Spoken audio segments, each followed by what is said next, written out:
street, Sutek tried to line it up, and he was like, I don't debate y'all. Y'all too disrespectful. Aboriginal power won't even debate Sean because he's too disrespectful. He is though. No, he really is though.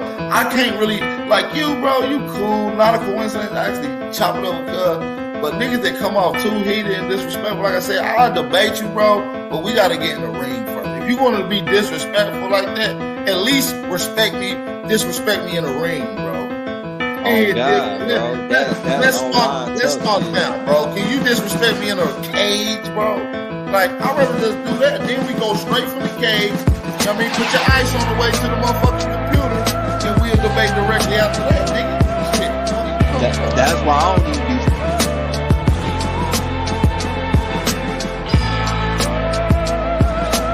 Fucking with the nigga and shit. You feel me? Like, it's like, wait, bro, talk like that.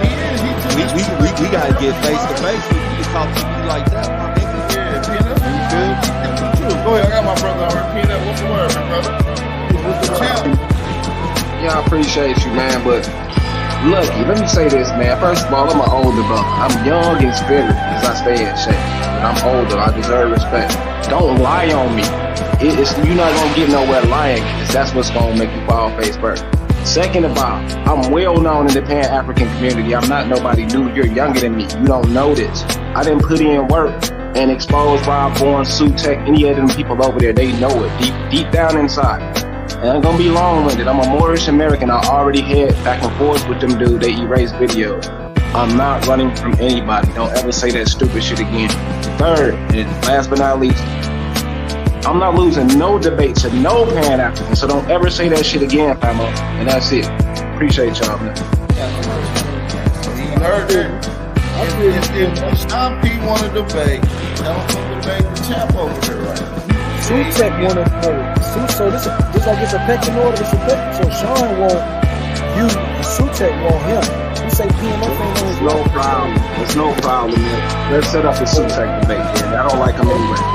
Okay, so I love that, brother. I love that warrior mentality. I love to tell Sutek, tell me. There ain't nothing. My champ always in the chat. I'll pop in. We'll set a topic. We'll set a date. We'll make it pay-per-view. We'll chop it up behind the scenes. I get their contact. We'll make it work. You heard it right here. He ain't ducking no favors, bro. But that's what I'm saying. He do this over here on y'all channel, and then when we get in other hey, alright, I will block your ass, nigga, because I'm well known for disrupting them chats over there. Nigga, stop fucking lying, nigga. You a goofy, nigga. I would never let a lame ass nigga around me in my face, clown. You gonna block me and I don't be It ain't no time I ain't ever been on the Pan-African channel and made my impact. Stop lying. I'm a real man, bro. Stop lying, fam. Don't do PNF like that. PNF, he trying to trigger you, brother. And the fuck up. But listen, he did that to me, talking about, oh, word on the street, I'm ducking from John P. I've never even had but one conversation with this little disrespectful motherfucker. Oh, okay, yeah, he a little hot. He like that. So he like...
What I'm trying to say in the final analysis, once we take control of ourselves, we have to stop being imitators and be innovators. We realize we've got a continent 12 million square miles. Wherever our bodies are on the face of this earth, our cultural and political heartbeat is in Africa. Whether you ever go to Africa or not, that is your home, that is the home of your spirit, and that is the heart and meaning and definition of your commitment. And none of us, any place in the world, will be free until that continent is free. The Mossy Warrior Clan was created because myself and others like Brother Nahisi saw a need for a young African group to analyze information concerning the African phenomenon with no bias, with rigor, and with scholarship. We created the Mossy Warrior Clan for the purpose of being an expert research team, of being a team that produced products, a team that was capable of producing products for African people globally to dispel myths, rumors, and provide them with accurate scholarship.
How the fuck y'all find an African in my fucking family, but y'all ain't find your own genealogy? Shut the fuck up. That don't make sense, for one.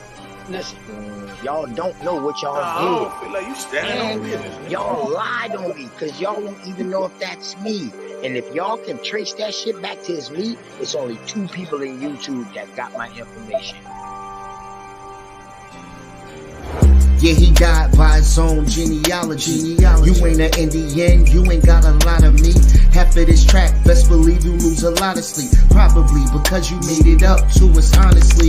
You ain't a Cherokee, you ain't a Chickasaw, you ain't a Blackfoot, nigga get lost. You just a fool with low comprehension. So I gotta come through with the henchmen. NAC, Sean P, Shy Son, Lucky. Don't forget Jay, got no time to play. Caught an apple slipping with his genealogy. Now he's a con and I ain't talking about a singer. I'm coming for the top apple leader. He ain't a teacher, he's a preacher. He can't keep up, so we leave him. Yeah, he died by his own genealogy. You ain't an Indian, you ain't got a lot of me. Half of the track, best believe you lose a lot of sleep. Probably because you made it up to us possibly. You ain't a Cherokee, you ain't a Chickasaw, you ain't a Blackfoot, nigga get lost. You just a fool with low comprehension. So I gotta come through with the henchmen. NAC, Sean P, Shy Son, Lucky. Don't forget Jay, got no time to play. Caught an apple slipping off his genealogy. Now he's a con. OTK. TKO. Now he's a con. OTK. You died. TKO. Genealogy.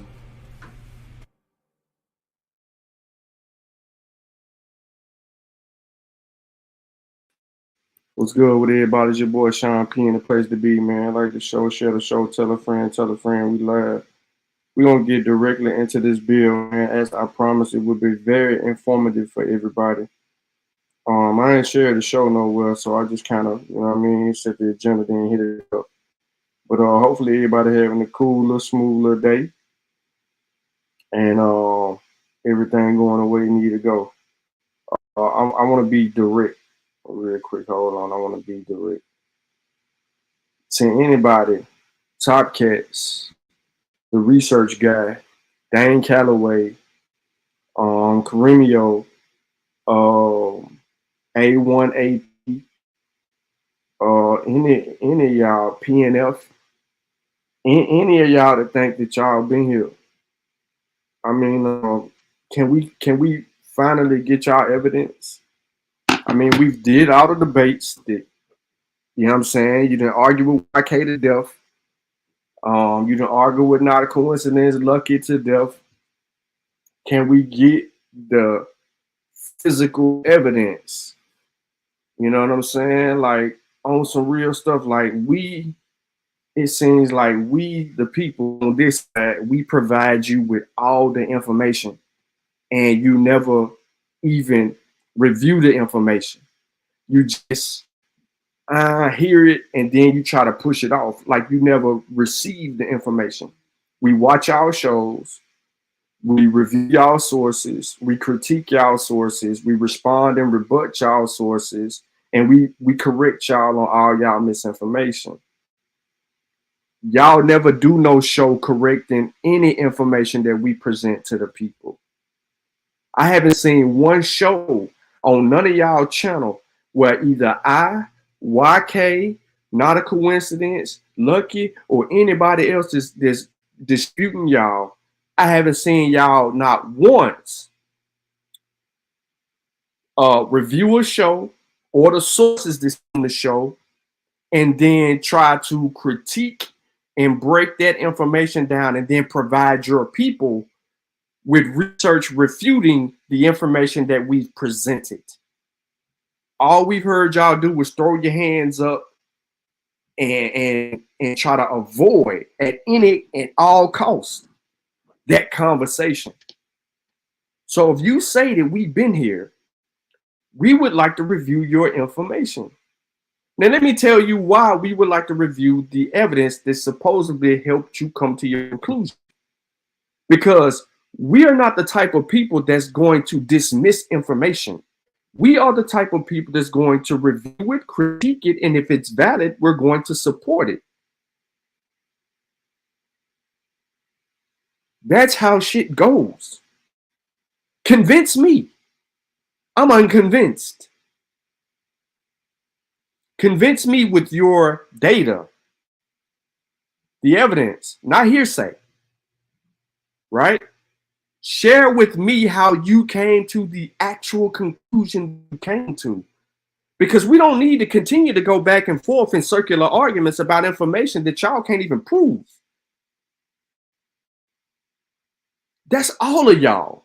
You say you've been here, you are part of this tribe, you're indigenous to this land. Share with us your culture. Share with us your traditions, orally, etc. Share with us. Teach us. Don't run from it.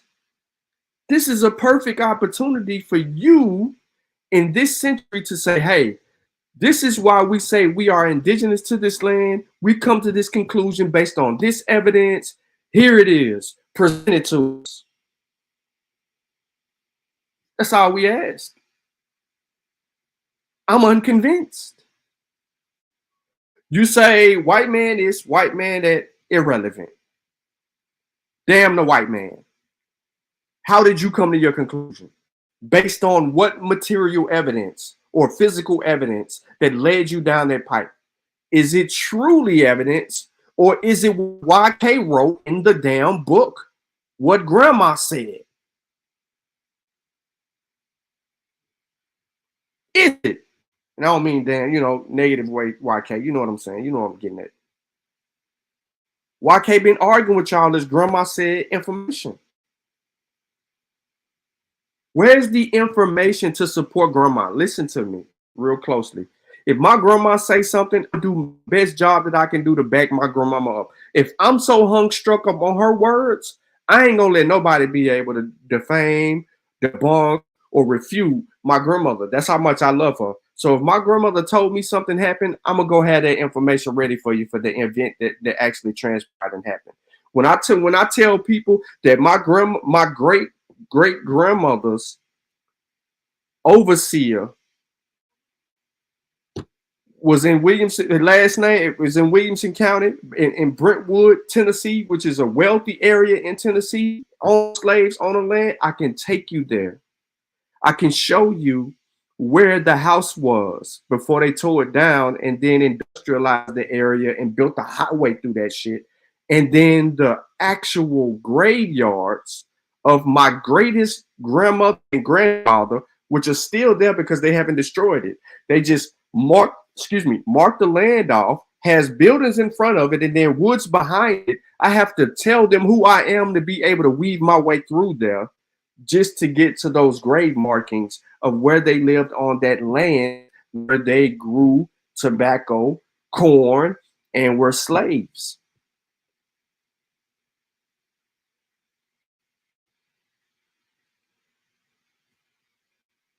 So what I'm asking, we ain't got to be hypothetical. We ain't got to get to the hoo-hoo, ha-ha, and the rah-rahs. We ain't got to do none of that. We ain't got to do none of that. What we got to do is be better at providing the evidence for the argument. So, appreciate everybody tuning in. That's my soliloquy. I'm glad to get everybody going. I'm glad you're here. Please like the show, share the show, tell a friend, tell a friend. We finna get into it. I'm about to share with y'all some information, okay? I'm about to share with y'all some information that you're going to be able to take with you wherever you go and provide it to anybody that you want to provide it. Y'all already know where my information is at. It's in the description of this video. There's nothing to hide here. If this was a court case and we were arguing in front of a judge, right? Our information is made available to the people that we're arguing against, while the people that we're arguing against ain't provided us no information.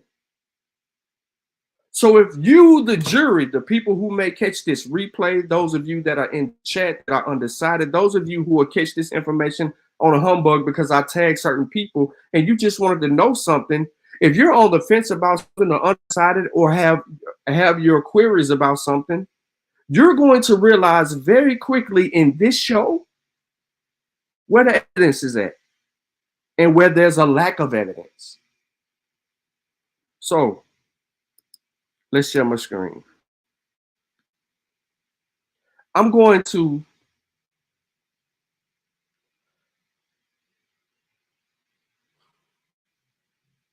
start here. I'm going to take you back to the source that I mentioned the other day. Okay? Y'all should be able to see this. This is where I want to start. It's only right. And then I want to work my way up into where I need to be.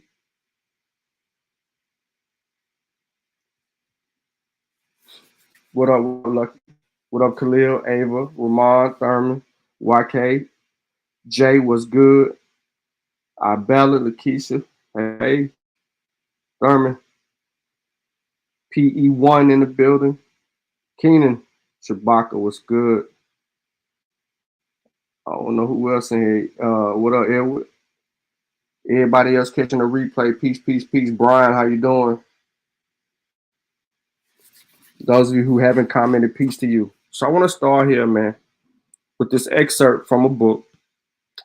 This book isn't new. The book is out. We've already read from the book before, but there's a key piece in the book, in this article, that summarizes some details in the book that's going to be able to help us answer some questions. And then I'm going to go a little bit further. I may talk about something later on down the line, but I'll get to that. I don't know why V-Note should be here. If anybody, V-Note should be here, but I want to just provide this to you guys. So there's an analytical geneticist writes 36,000-year history of how and why ancient peoples migrated into North and South America and made the continent their home. This information is in a new book. The new book is called Origins. I provided this to you. This is the cover of the book. And then it just says Origins across the cover. Okay, this site, this area is significant. And I'm going to get into why, because this is the Beringer National Park in present day. Is part of what was once a vast refuge that allowed ancestors of Native Americans to cross into North America and survive the Ice Age. So this is an excerpt from the Origin book that I told you about that was published by the geneticist and anthropologist Jennifer Ralph. So it says, we're living through a revolution in the scientific study of human history. Because of recent technical developments and approaches to recovering and analyzing DNA, plus sequencing whole genomes, geneticists and archaeologists' ability to ask and answer questions about the past has improved dramatically. Scientists once thought that the people of the Americas occurred around 13,000 years ago, following the last ice age, when a small group of people crossed the Barrens of Northeast Asia to northwestern Alaska. In the last 10 to 20 years, however, a mountain of new evidence with Avasa has emerged, showing us that people had been in the Americas for thousands of years before then. This is not a surprise to indigenous peoples, many of whom have traditional histories that situate their origins within what is today known as the Americas. Some indigenous peoples view their origin stories as literal, while some see them as metaphorical and compatible with Western science. Indeed, some Native American archaeologists have demonstrated that the importance of oral traditions in interpreting the archaeological record and call for careful analytical study of these traditions and the integration of any clues they might give for understanding the past. I present this history of the last 36,000 years of migrations from the perspective of Western scientists who places genetic evidence in forefront of the investigation and then test the models it produces with archaeological, linguistic, and environmental evidence. For many indigenous peoples, this is not the whole story or the only story that should be told. As you read this genetic chronicle, please do not lose sight of the dignity of the human beings who lived in the history at the rich complexity of individual existences that are lost in the telling. The story I tell here is akin to reconstructing a person's entire life by stitching together the photos they posted on Instagram. Not inaccurate necessarily, just incomplete.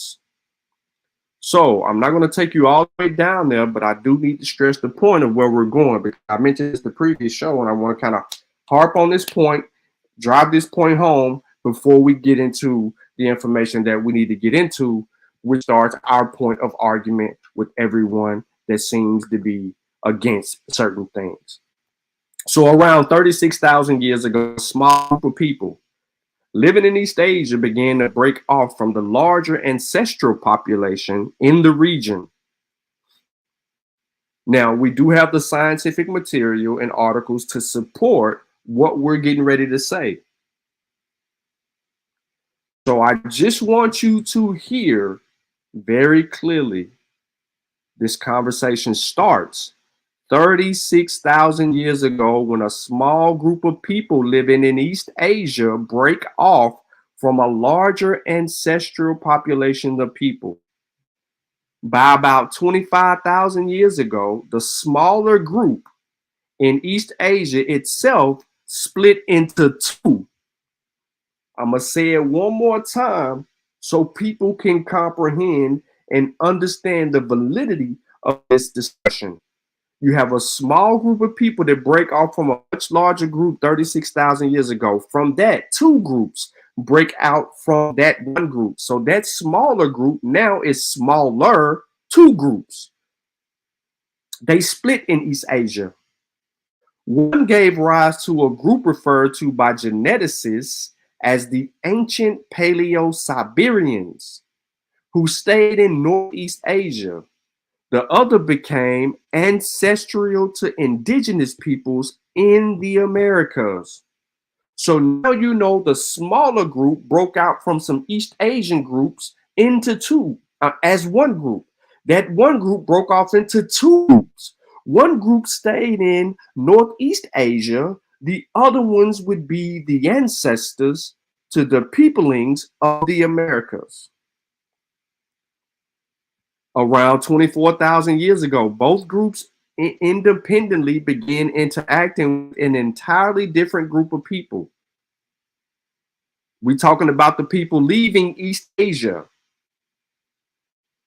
The people that they began to mess with were ancient Northern Siberians. So hence, you hear the conversation of the native people having East Asian and Siberian ancestry.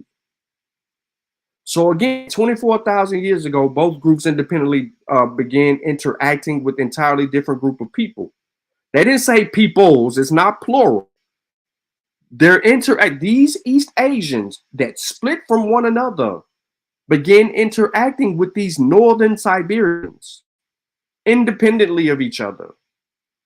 Some archaeologists and geneticists argue that this meeting of the two grandparent populations of Native Americans, the group in East Asia and the ancient community in Northern Siberia, occurred because people moved north, not south. In response to the last glacial maximum, a period in which much of the northern North America was covered by massive glaciers, thus, many geneticists look north to Beringer for the location of the refugia that may have allowed the ancestors of Native Americans to survive the Ice Age. Central Beringer is mainly underwater today, but it was a substantial land connection, which we call the Bering, between 50 and to 11,000 years ago. The term Bering Land Bridge gives impression that people raced across a narrow isthmus to reach what is today Alaska. But oceanographic data clearly show that during the LGM, the land bridge was twice the size of Texas. Those of you who are from Texas, those of you who have traveled through Texas, if you have taken a car and went from one end of Texas to the other end of Texas, it feels like forever. Good luck. Do that twice. If the out of Beringer model is correct, Beringer wasn't a crossing point, but a homeland. Shelter. It was a place where people lived for many generations, sheltering from an inhospitable climate and slowly evolving the genetic variation unique to their Native American descendants.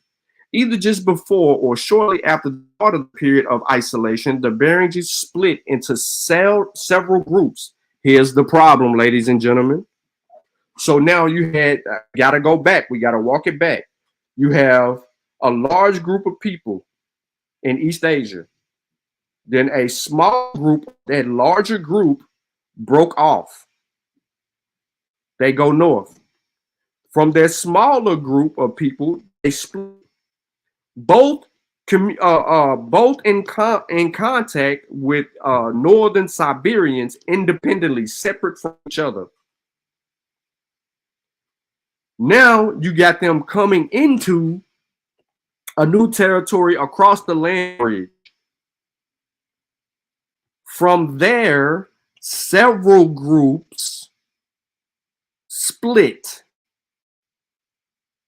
Remember, you had two separate groups. From the two separate groups, several groups split. So you have a variation of these people independently just dispersing themselves. Some go here. Some go straight. Some go right. Some go left. Some go angled either way. The point is, it became several groups at that point, splitting. The ancestral Native Americans who moved south below the ice sheets and become ancestors of the first peoples, the ancient Beringers, who would stay behind in Beringer, and a mystery group, unseen population A, known to us only indirectly from the traces of ancestry and contributed to some Mesoamerican populations. 17,000 years ago, on the western coast of present-day Alaska, the ice sheets began to melt. The first peoples expanded southward. This expansion left very clear imprints in the genomes of their descendants. The mitochondrial DNA lineage just shows us that after the last glacial maximum, peoples were suddenly and rapidly spreading out. Their populations were growing enormously, about 60-fold between 16,000 and 13,000 years ago. This population explosion is exactly what we expect to see in the genetic record when people move into new territories where resources are far less limited. There is no competition from other people, and the game animals have no natural fear of humans, having never seen them before. Let me pause real quick. Here is a keen fact. This is something that can't be argued or disputed. This is what I mean by where is the evidence? There was a population exploding. We can see that in the genetic record. These people in the new territories, the resources are in abundance. Here it says where resources are far less limited. There's no competition from other people. Once we let you know that these people came into the Americas and there was nobody around and there was no competition for resources, you now, as an Aboriginal claiming to be indigenous to the Americas, have to tell me why you didn't approach, attack, or defend yourself against these people coming into your land and obtaining these resources. These people entered the Americas with no competition from other people. And the animals that were around had no fear of these people because they never seen these people before.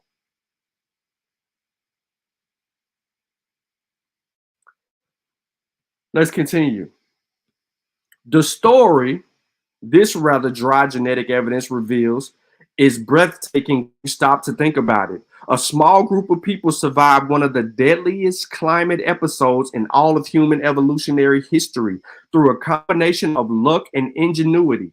They established themselves in a homeland from which their descendants, hoping to make a new and better life for themselves, ventured out to explore.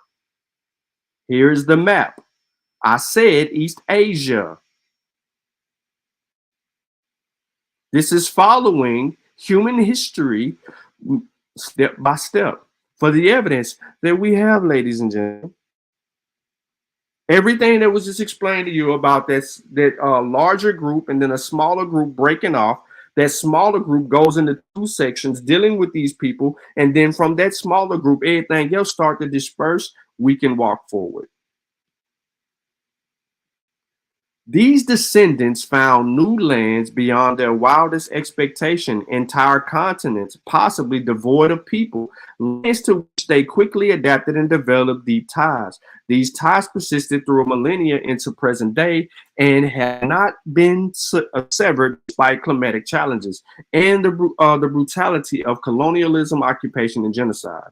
It was the nuclear genome from a small child. Here we go, y'all. It was the nuclear genome from a small child who himself did not have any descendants that gave us the greatest insight into this process. So let's get to the evidence. In what is today South Central Montana, 12,600 years ago, a child died. Based on the archaeological evidence, I imagine what happened to the site like this. Like all their children, the 2-year-old boy was treasured by his people. To honor him, they buried him underneath a rock shelter with great care and love, sprinkling his body with red ochre. Everyone in the community contributed to the toolkit that he would take with him into the afterlife. Some placed carefully flaked finished tools, projectile points, knives, and scrapers for hides. Others left the cores that he would need to make new ones. His parents placed carved elk bone rods into the grave to mark his connection to their ancestors. This burial site was honored by their descendants for generations, who paid their respects to the boy every time they passed it. 2,000 years later, when another boy was suddenly taken from his family, they derived some comfort by burying him close to their ancient ancestor for protection.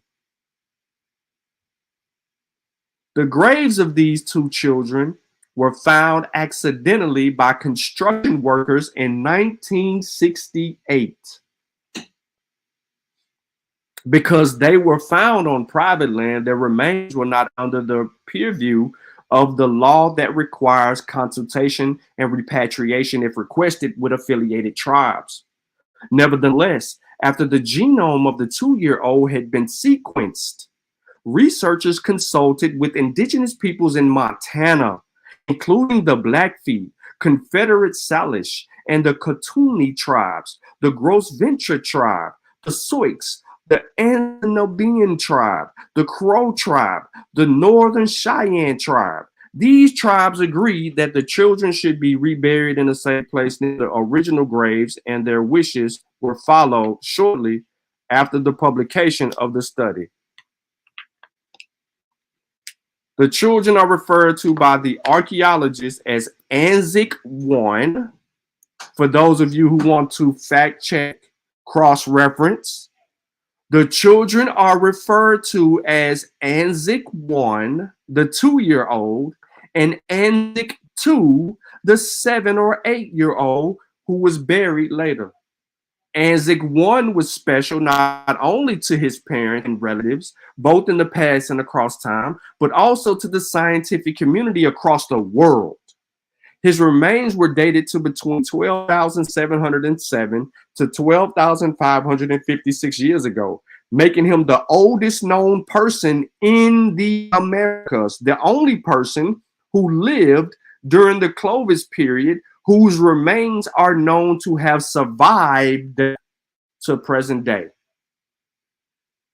His genome was also first ancient Native American genome to have been completely sequenced, and it has given us important insights into the first people's movements into the Americas.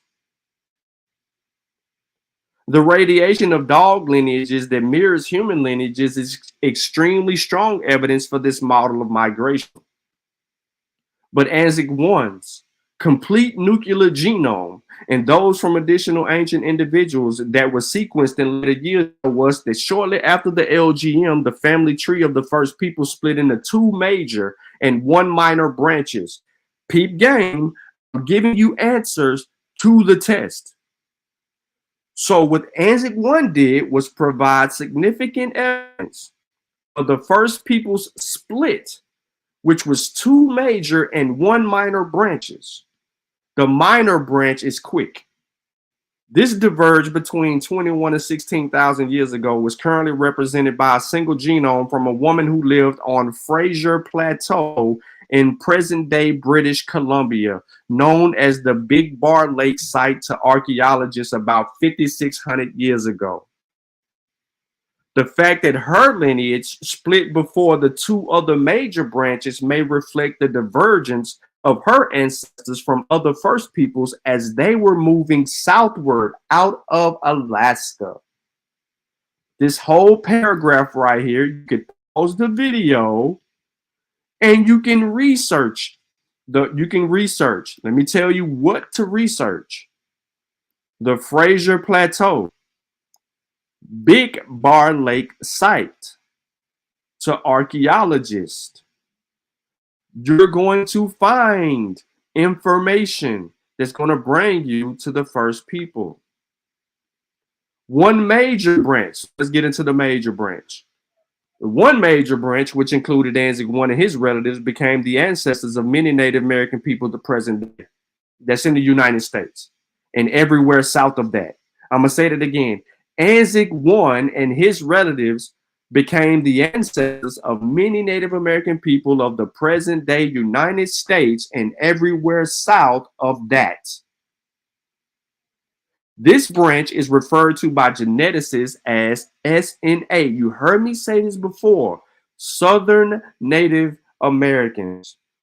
The other branch, which is ancestral to populations of Northern North America, including, listen to this for all the people who try to represent these people. This includes those who speak Algonquin, the Salishan, the Tsimshian, and Nandine language groups is referred to by geneticists as the Northern Native Americans. This split between the NNA and the SNA branches tells us a lot about the initial peoples of the Americas. For one thing, most genetics evidence indicates that the split took place south of the ice sheets. because representatives of ancient Beringers are equally related to the members of the NNA and the SNA groups. If those groups had split before they left Alaska, it's likely that one or both would have intermarried with ancient Beringer, resulting in ancient Beringers being more closely related to one branch or the other. We also see confirmation of the split and its timing from the mitochondrial genomes of dogs, who would have been closely associated with human populations. Dog mitochondrial genomes rapidly diversify into 4 lineages found in ancient North American dogs at nearly the exact same time as the NNA and SNA split about 15,000 years ago. YK the truth? There you go. That's that other spear you're looking for. With the caveat that these mitochondrial data show us only a small fraction of dog population histories in the Americas, the edge pieces of the puzzle, the radiation of dog lineages that mirrors human lineages, is nevertheless extremely strong evidence for this model. So, ladies and gentlemen, we've been talking people with believers. The whole time there's an animal that was with these people that these people ain't never considered. And we have the same information regarding the dogs.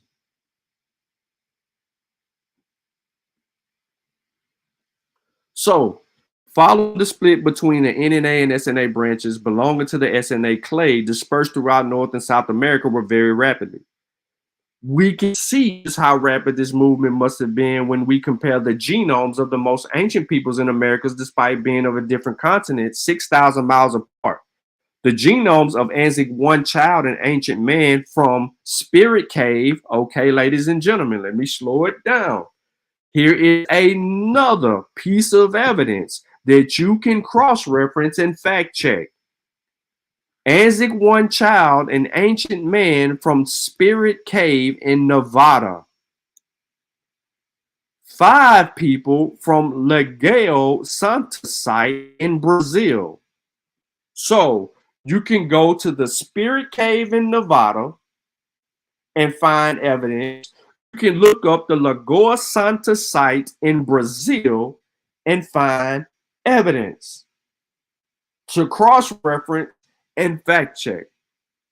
The story their DNA tells us is that between 50 to 30,000 years ago, the ancestors of people in Central and South America diverged from populations that were in North America. There are 2 pieces of evidence that strongly suggest that their movement southward was along the coast rather than by inland. So hold on. Let me not go over your head.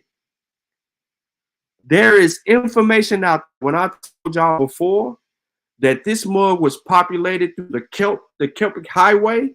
When I brought up that highway to some people who never heard that before, there is evidence that strongly suggests that the movement southward was along the coast. So this is how you know about that Kelp Highway situation, because of some genetic evidence.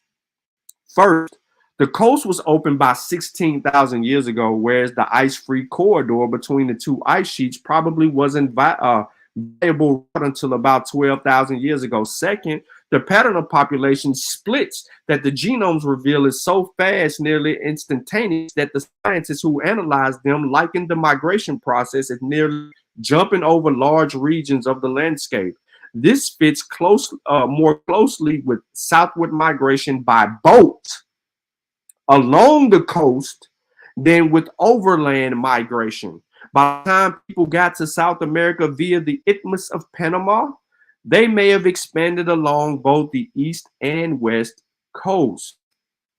Here is your route for the dispersal of the first peoples into the Americas. Remember, they entered uncharted waters, undisturbed territory with an abundance of resources that were not defended against.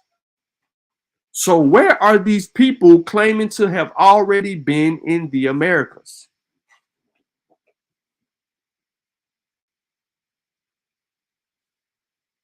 This rapid first movement was followed by population growth settling in two different environments and gradual expansions. It was also followed by other significant migrations. After about 9,000 years ago, a group of people from Central America, ancestral to the present day, mixed in the Mexican states and the Oaxaca, spread throughout the South America and mingled with all populations there. They may also have migrated northward as well, as the genomes of people buried in the Love Lock Cave in Nevada. Another site, ladies and gentlemen.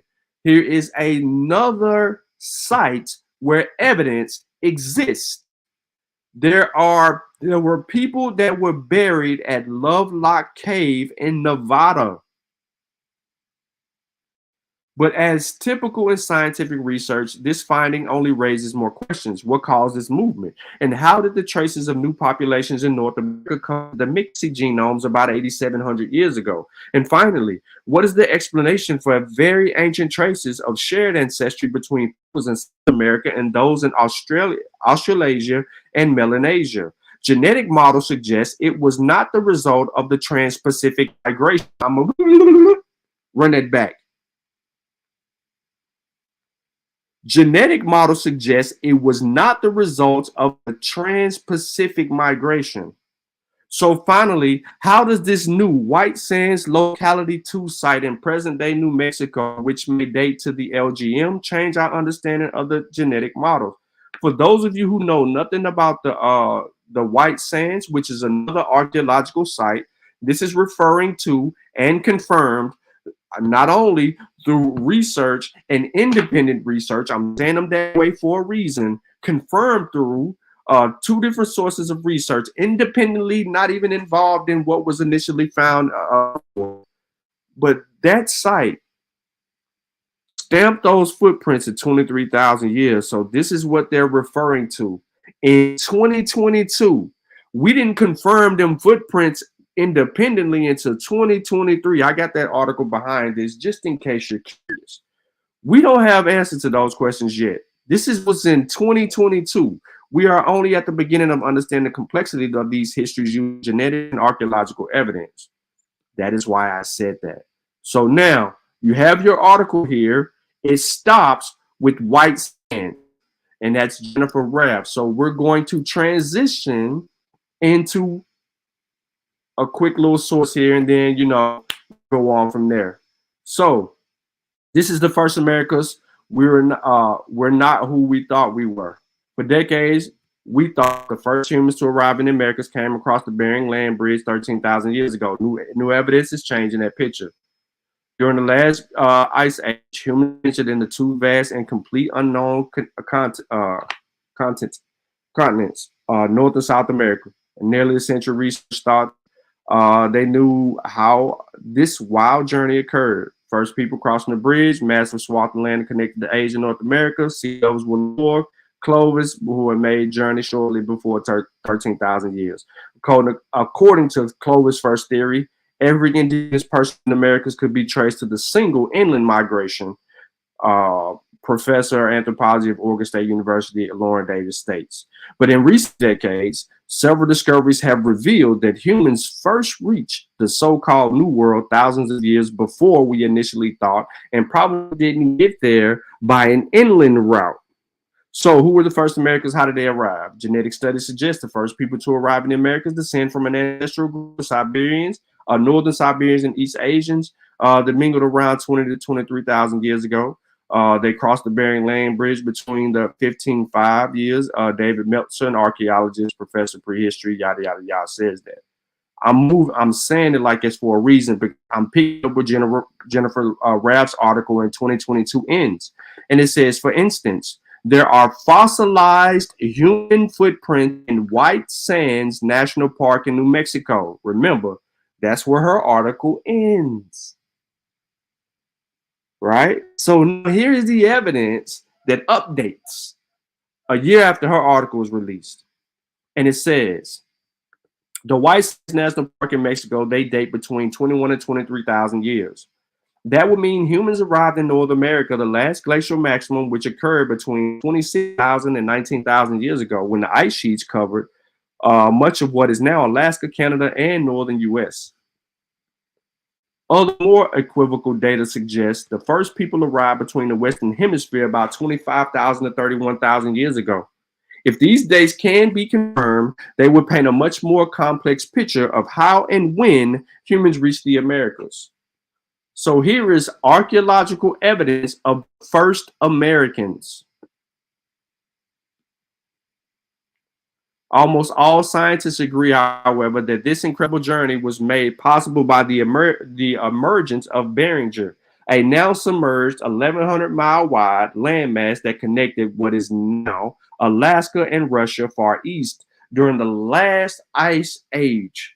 Much of Earth's water was frozen in ice sheets, causing ocean levels to fall. Beringer's surface, once waters in North Pacific, dropped roughly 164 feet. That's 50 meters below today's levels. It was passable by foot between 30,000 and 12,000 years ago. Meltzar and S.K. Willersleeve, who are geneticists at Cambridge, wrote in 21 in the Journal of Nature.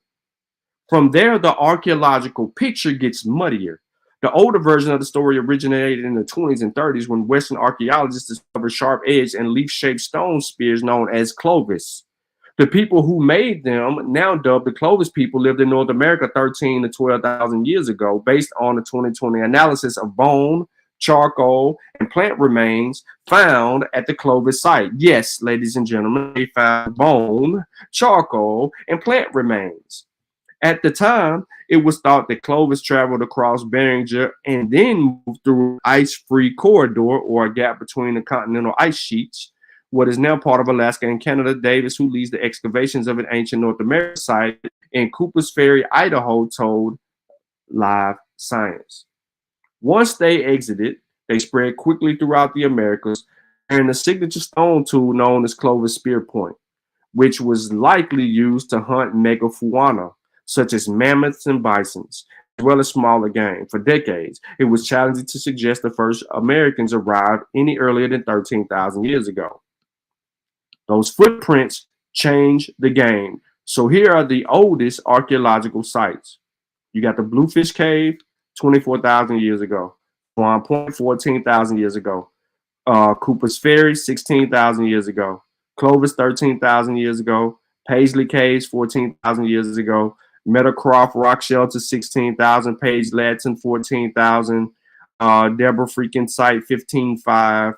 Cuevo del Chiquihut, which were human stone tools, 31,500. White Sands, 23,000, 21 to 23,000. Santa Elena Rock Shelter, 25,000. Pedra, 50,000. Monteverde, 14,000. Now, mind you, everything that's in red is largely refuted. So this Pedra Ferrado, we don't know anything about it. They're concluding monkeys were making those tools in that area. And we have evidence that monkeys do make their own tools, so I don't want to hear them try to argue from ignorance using that bull jump. The questionable information are in orange. You only have one site in North America, Alaska area, and then in the United States into Central, you have 3 other sites that are questionable sites. Now, I'm not going to bore y'all to death with that. I just want to make that a reality to y'all. There is genetic evidence, but we've already got into this article reviewing that we discussed. So I wanted to pick up where Jennifer Rev left off. I want to bring you to before time, because now we can get into it. So I want to bring you up to speed until another people comes to the Americas. Now, we've established the fact of people in the Americas at least 23,000 years ago. We understood that there was migrations that came into the Americas from an ancestral group who left East Asia, which intermingled with Iberians, And then you get the ancestors of the first peoples of the Americas. But when were black people? Them East Asian with Siberian admixed, them ain't black people. What are black people at?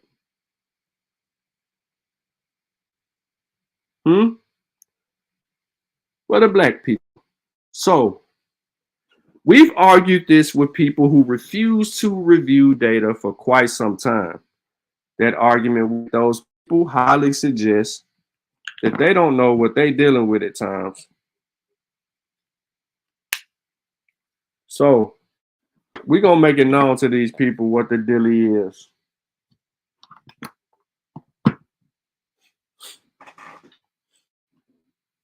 This timeline includes the main facts about the early black inhabitants of La Española that resided in the colony between 1490s and the 1610s as they appear mentioned in the documents contained in this platform.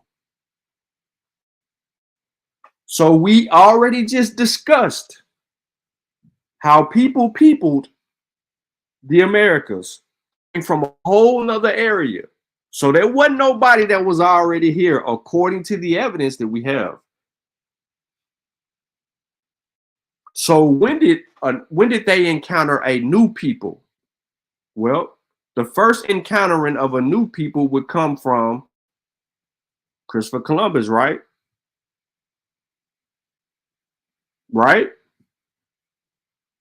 But who was with Christopher Columbus? A young free black man who ended up being in servitude or servant of Christopher Columbus. His name is John the Portuguese. He arrived in La Española with Columbus in his first trip to the Americas. The information is contained in a statement given by Juan Portuguese in the year 1516 at Santa Maria del Darien, today's Colombia. We have the primary document listed here as document number 71.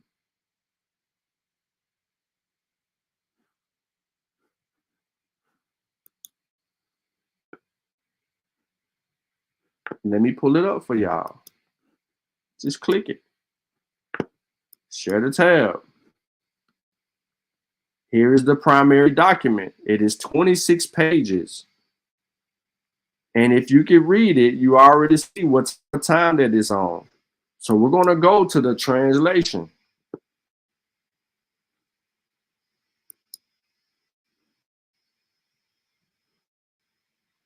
I'm not going to go through all of this. I'm just going to give you a little bit. This was written October 30th, 1515. This gives you the information that Juan Portuguese provides. You can go to all 26 pages and continue to read and read and read and read and read. I ain't done now. This would be the first time these people that populated the Americas see what we call a black person. The next time, 1497, the Spanish Catholic monarchs granted lands to the early settlers of La Española so that they can cultivate a variety of crops, including sugar canes. They also granted lands to build ingenios or sugar mills. Since at the time, most of the Iberian sugar estates in the Eastern Atlantic used enslaved black labor, it is likely that those thinking about launching a sugar business in La Española were already thinking of importing enslaved Africans in 1497.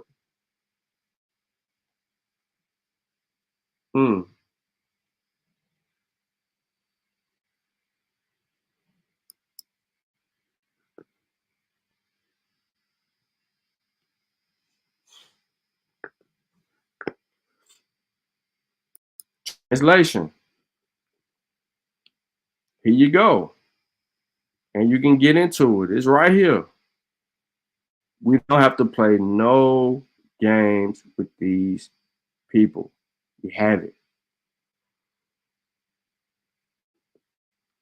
And we're talking primary evidence.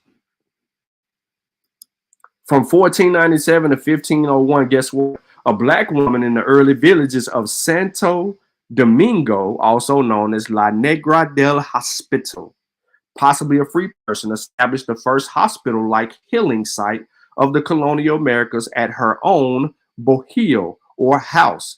You can look this up and qualify it, verify it. I don't give a damn what you do. But the document is right here and it is listed.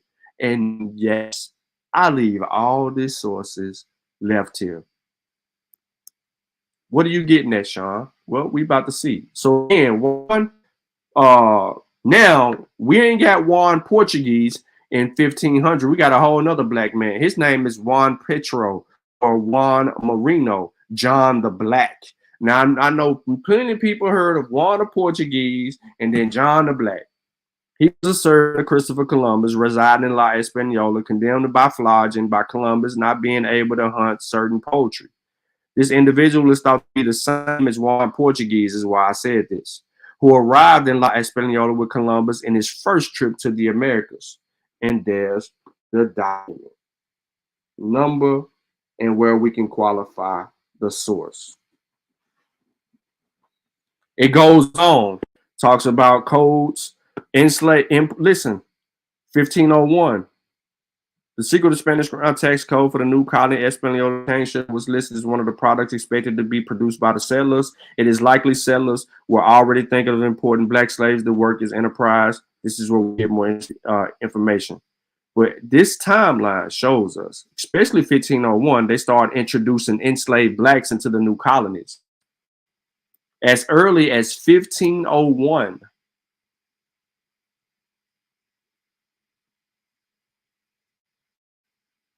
I'm not going to go through every year because it's just going to keep on showing you how these black people start arriving here. But I wanted to lay a basis to move forward. Okay. And I showed y'all how to just click on the document number where you can get the primary and move forward. But there's something that I want to get to that is a little bit more on the level of where's that boy V-Note? Where's V-Note? So now I've showed you information, providing you an opportunity to fully understand that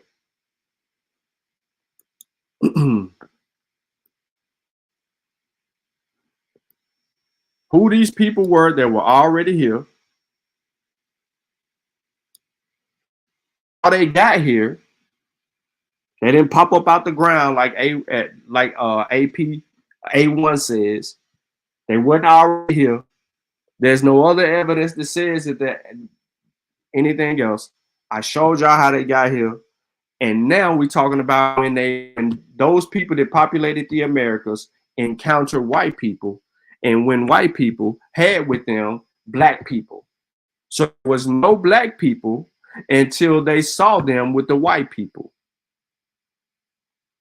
I just hinted at it as such, providing you with primary evidence. So that's why I gave you that last source, because it's full of primary evidence.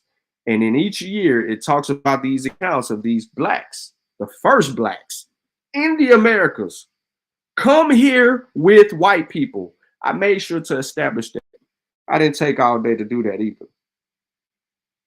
Yeah, A1 and AP, yeah, A1 really retarded on that. So now we're going to talk about the first landing and the first indigenes.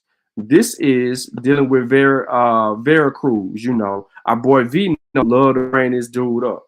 So just give me some patience because I got to click through this. And of course, this description and source is also in the description. So it says this after the travel, because he gives an account of traveling, which way they go, and then they end up. It says we were on land, and that which we were able to learn of the life and the customs, I will tell your majesty briefly. They go nude on everything except that they wear some skin of little animals like martens and girdle of fine grass woven with let me get back to the next page. We went from page 6 to page 7. Let me zoom in. Various tails of other animals which hang around the body as far as the knees, the rest nude, the head likewise. Some wear certain garlands or feathers of birds. They are, listen to this, ladies and gentlemen, they are of dark color, not much. Listen closely.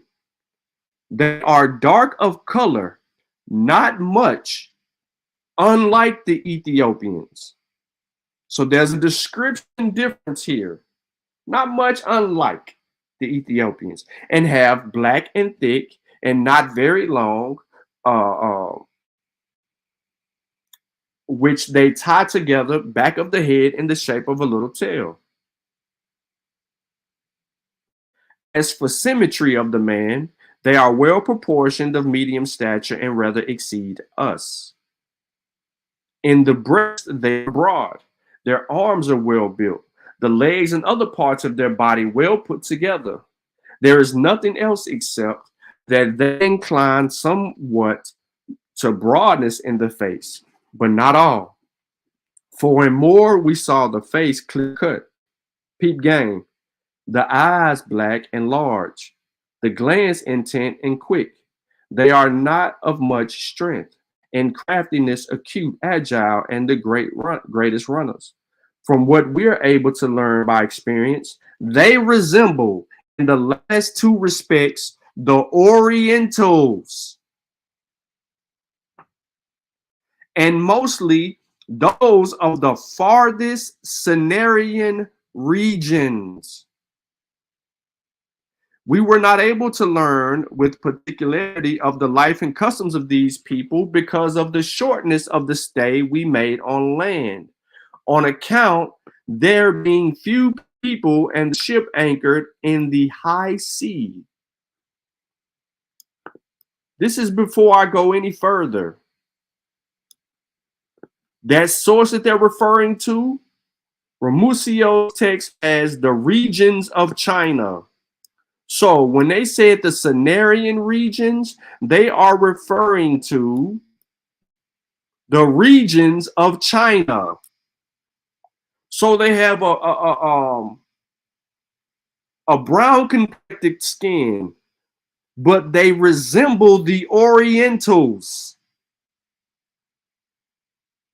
Them people in China, the Cenarian regions. So they don't look distinctively like the Africans. Oh, oh, okay. So we're a little bit different. Now, a sailor among the indigenes, we left this place continually skirting the coast, which we found turned to the east, seeing everywhere great fires on the account of multitude of the inhabitants anchoring there off the shore, because it did not contain any port. And on account of the need of water, we sent the little boat to the land of 25 men.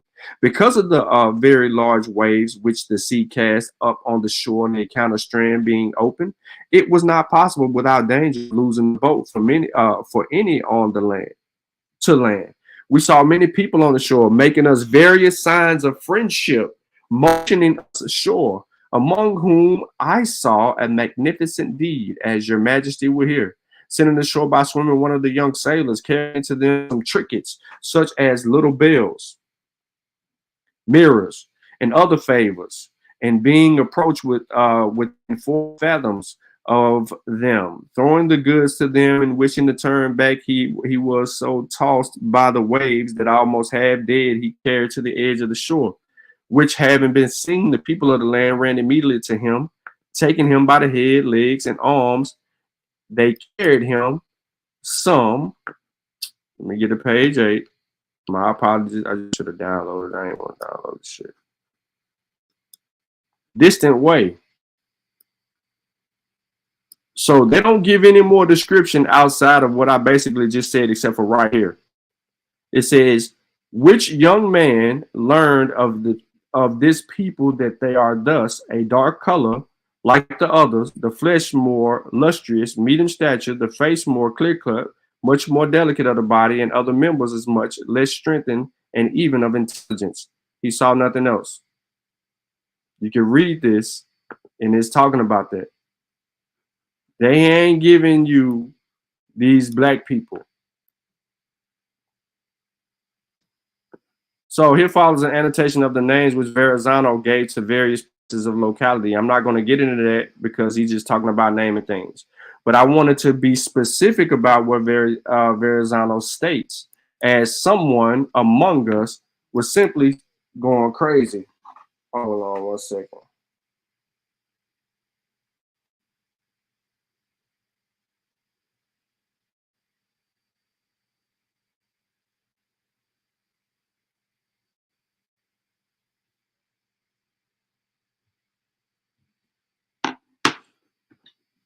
So let me move on a little bit. So let me go here.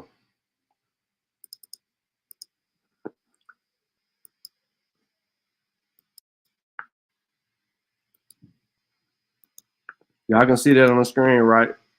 Remember, every source that I touch on is going to be available to you in the description of this video. So you ain't got to worry about that. It's all coming to you. Straight up. These are going to be redundant, though, this last accounts, because I'm dealing with Verrazano.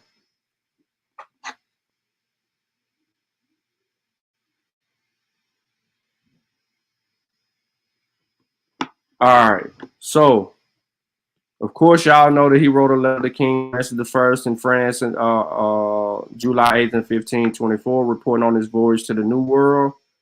And these are excerpts from that writing. Okay. And I kind of tripled down on this, giving you the one from the book and then giving you these notes here. But this talks about the travel there earlier on, just like what we just read. I know y'all are more worried about who he saw, and that's what this whole thing is about. So this is for Vino to make sure that he get this stuff correct. They go completely naked, except around their loins. They wear skins of small animals like martens, with the narrow belt of grass around the body, to which they tie the various tails of the animals, which hang down to their knees. The rest of the body is bare, and so is the head. So this is to let you know that this is exactly what we just read. Some of them wear garlands of bird feathers. They are dark in color, not unlike the Ethiopians, with thick black hair, not very long, tied back behind the head like a small tail. As for the physique of these men, they are well proportioned, medium height, a little taller than we are.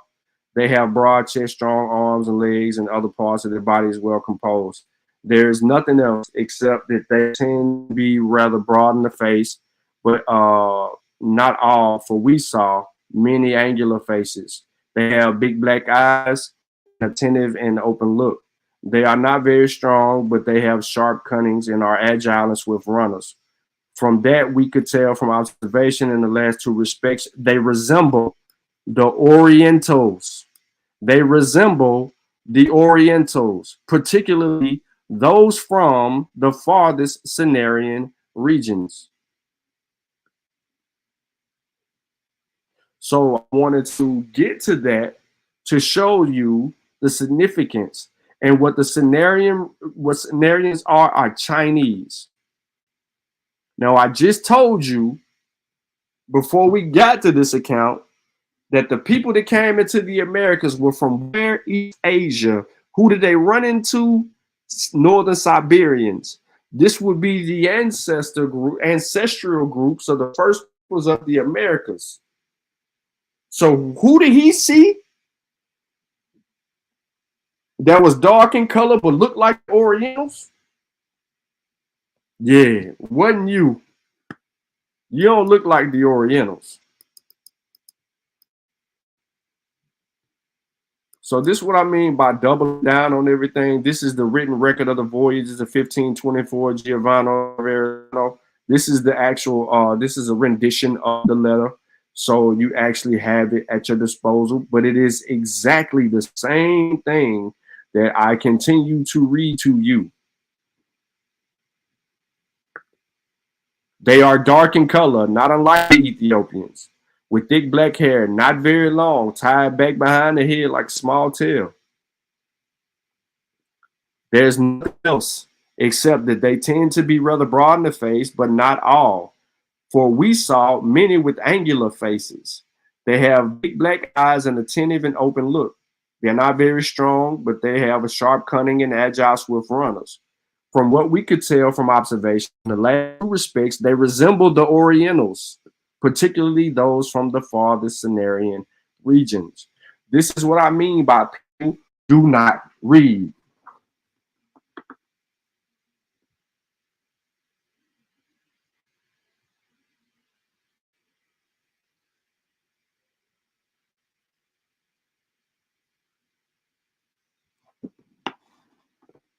So like I said, I put some repetitive sources down there for a reason. Now I put the link in the chat because I wasn't gonna draw this out, bore y'all all the way to death. I wanted to get straight to it. Now I presented several pieces of information. I gave you the first blacks, which I can go back to and continue throughout the timeline and showing you that there was black people that was on the boat with Columbus when they got here.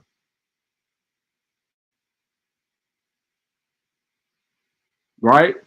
If black people was already here, why these black people are looking like Orientals?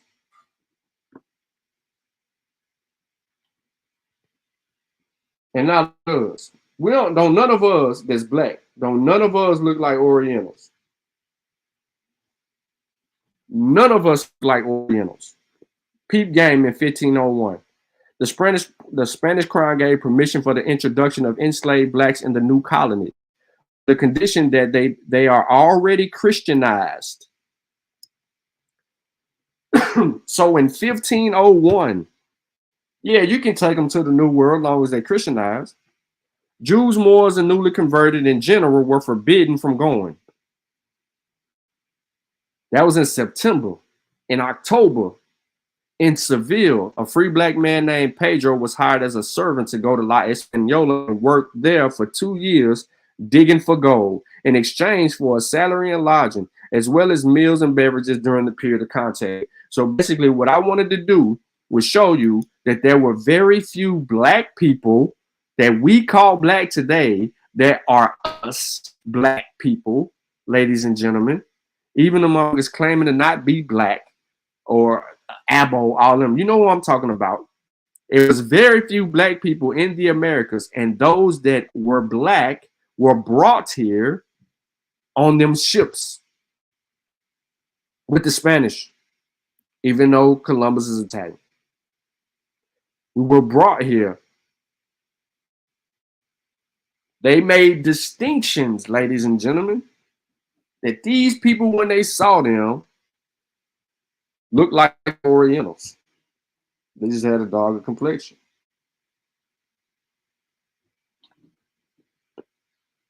So Verrazano's letter is in 1524. I wanted to show you since 1490 the presence. So now I can go to the skip over 1510 and go to 1520 and let's go before Verrazano's letters come out and peep game. August 20th, in the face of imperial trade monopoly imposed on Spain, colonial treasury officials of La Española requested that the colony settlers be allowed to buy enslaved blacks wherever they wanted and in the quantities they deemed necessary. December 24th, the first recorded black ride in the Americas on Christmas Eve, a group of enslaved blacks from the sugar estate of the governor, Diego Colon, in the vicinities of Santo Domingo City, rebelled and marched towards the village of Azua and the southern central coast of the island. The event is cited in the introduction of the ordinances about blacks in La Española of January 6, 1522. Speaking of 1522, January 6th. This is that black slaves during the Christmas uprising shit. So before Verrazano ever gets here and gives an account, We know what's going on. We got Columbus account. We know what's going on. There is not a person that is writing that is specifically telling us that they encountered black people in the Americas. Now I want to count.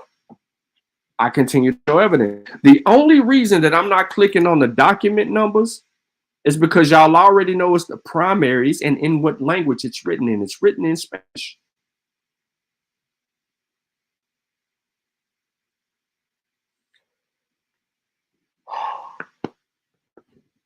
And they're all primary sources written during the time of the events. So I continue to show over and over and over the evidence that is substantial. So for the people that are arguing that they've been here, where is that evidence? This is a timeline, ladies and gentlemen.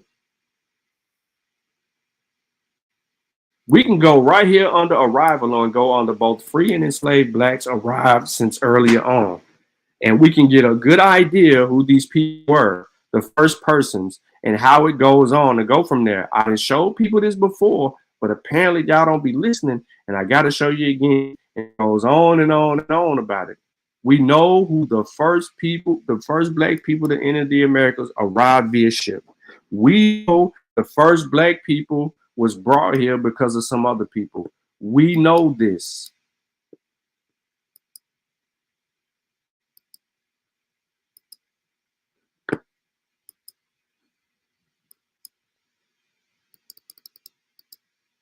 Now we have Voss up here with his becoming free, becoming black. What you got, Voss? Oh, I was just giving you an extra one if you want to read it. But if you go to the first chapter, I want to say it's like 23 on the PDF. You know, I don't mess with those. But I was just gonna give you this one because I happened to find a free PDF for that one. It talks about one of the first blacks petitioning for citizenship. You heard me kick this story before, but if you didn't have this book already, it kind of gives a survey of what we was doing as far as fighting for citizenship. You know, some of the free ones of us, but then it starts You to said show. page 23? Yeah, I want to say like 23 other PDF. What's that? Okay. Go up a little bit. I was almost there, man. Let me see. I'll go back I in a think minute. no, you went too far. Too far? Yeah. I thought I was going yeah, this page 23 right here. Yeah, not don't go by that. Just go. I was doing it Okay. by the pages of Go. the All PDF. right, I got you. Not boom, right here. That's the preface. Let me open my book so I don't have to split screens. It's physical on the actual book is page 13. It'll say in 1561. Okay, this says in 1690. No, that's not it then. 1690. Is That's that the before? introduction. Yeah, that's the Yeah. introduction. Keep scrolling. All right. It'll be 13 on the You go bottom right in the here. middle. Yeah, right here. Right here. In 1561. Yeah. And it talks about a married couple, the sister petitioning for citizenship and how she was married to another free black and he raised pigs. That should be that story. Okay. I'm Hold on one second. looking Keep for a talking or different you book. No, go ahead. I'm looking for a different book, so I'm gonna go to mute real quick. nah, man, I need you to talk for a second. Oh, my bad. Peace, everybody. Let me see the chat and see if they got any questions. But I was giving you that one, Sean, just in case you didn't have it. All right, give me 1 second. I just need to run downstairs real quick. I got you. What's going on, everybody in the chat? Y'all got any questions? Maybe any topics y'all want to bring up? I'm sitting here looking for a book while he doing that. I got too many on the bookshelf.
I seen somebody say they can't hear. Can y'all hear me? I'm still looking for this book. I don't know where the hell I put it, y'all.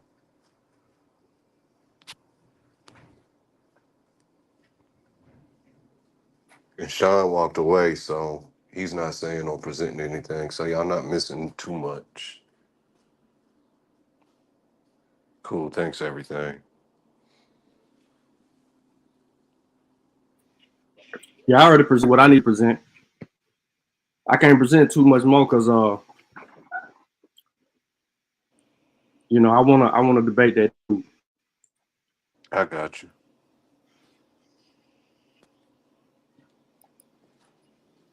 Mm-hmm. What else you looking for, Boss? I got this one physical book.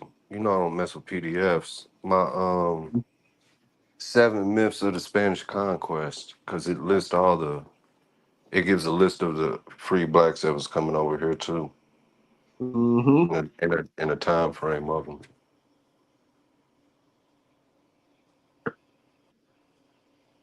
Beatrice Nazardo, described as of dark color. Mm-hmm.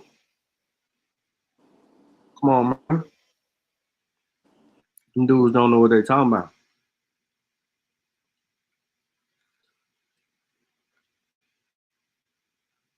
They ain't even trying to be the free blacks.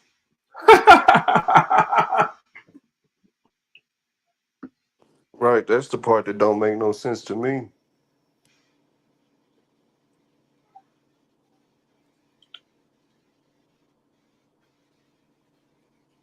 All that What arguing they dates? doing, they ain't trying to be. We wasn't enslaved. Okay, so you was the free blacks. He really got a problem because we know Right, the population of free blacks.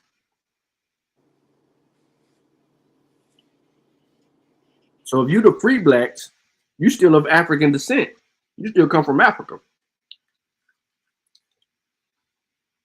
So what you doing in Oklahoma, free black man? Why was you on the Trail of Tears? For those of you who go in that direction, free black man.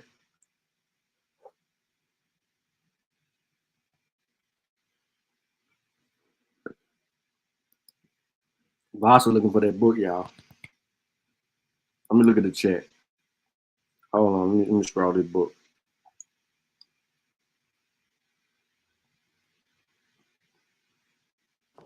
I don't know what you said you was holding out for. I don't know what debate you found yourself in now, but there might be a couple of little talking points you can play with in this first chapter, as far as them setting up regulations on free blacks and slaves and etc. Like I think that starts on page 17. You'll see it say a subtitle or beginning of a new page. Legal borrowings down at the bottom. I'm gonna get to it right here. Look what it say. There was Cuba. 17th century Virginia was a small colonial outpost with few white colonists and even fewer Africans, free or enslaved.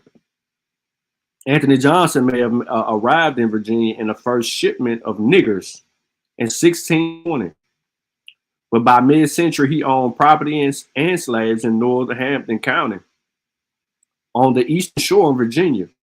He appears frequently in court records, trading cattle, Mars land, and tobacco with other free people of color and white men.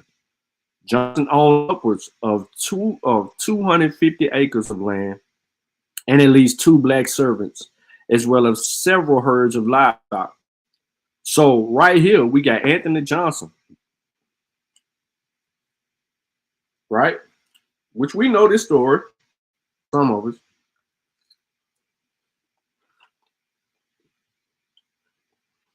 He ain't owning no white people.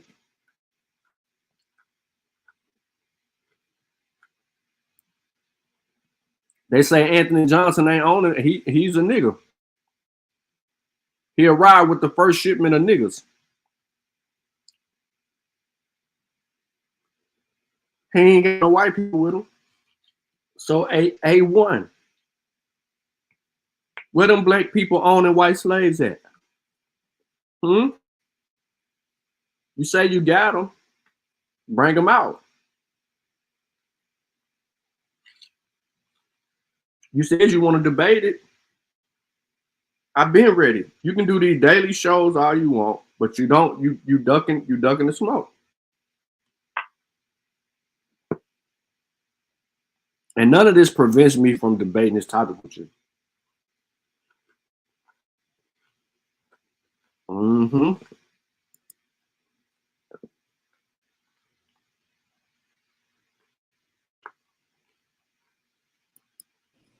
If it's that same topic, the white slaves, peep Yeah. 21, They peep said white page slave. 20. Yeah, okay. Yeah, peep page 21. And it kind of goes into that on this one. Our smoke signal live. Smoke signal scared too. They don't, bro. I don't know what it is about me, but they try to avoid me at all costs. They had these conversations with everybody else. Go on these talk show YouTube talk shows with these ignorant ass people.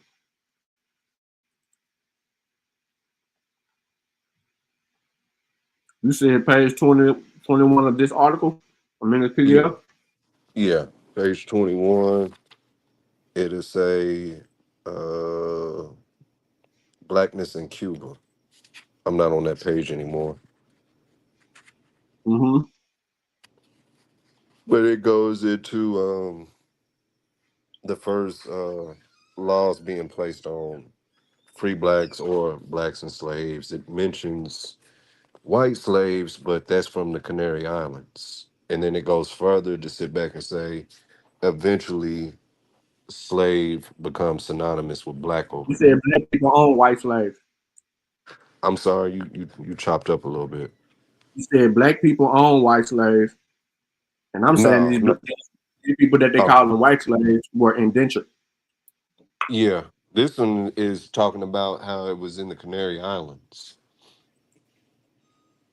But Yeah, I see it. you Knuckles reading is record. called Canarios, Yeah. white and from the Canary Islands.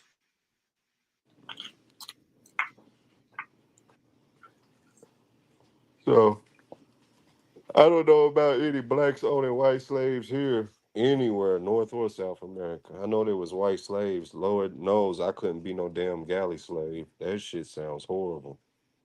But I've never heard of any blacks owning whites down here. Ever, ever.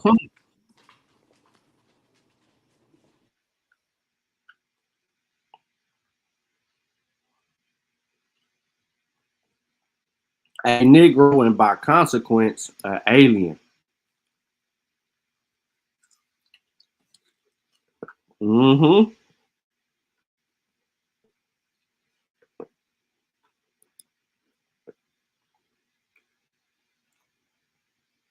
What talking about over there, Ava?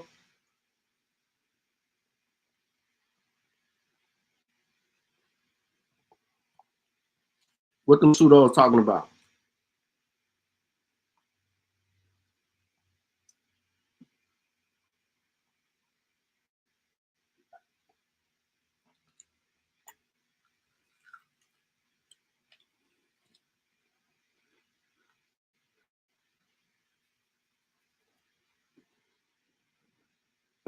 Hold on 1 second, y'all.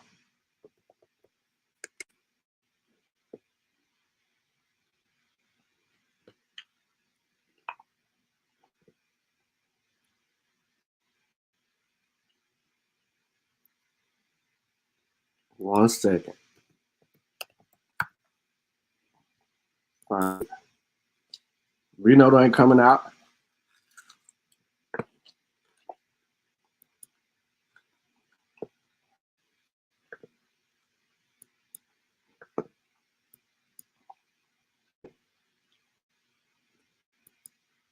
Okay, hit the link.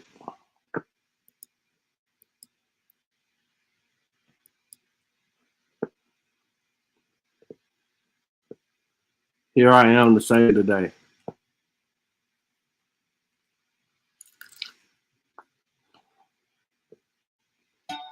Every time you and I could make love.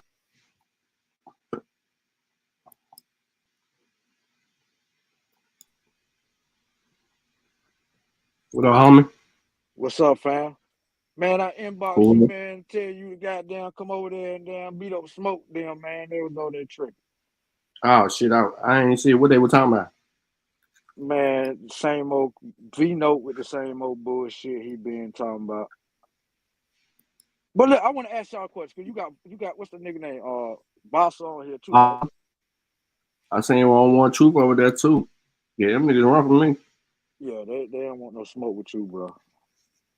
See, I go by what I know and what I see from where I'm from. Like I was saying, I say this, right?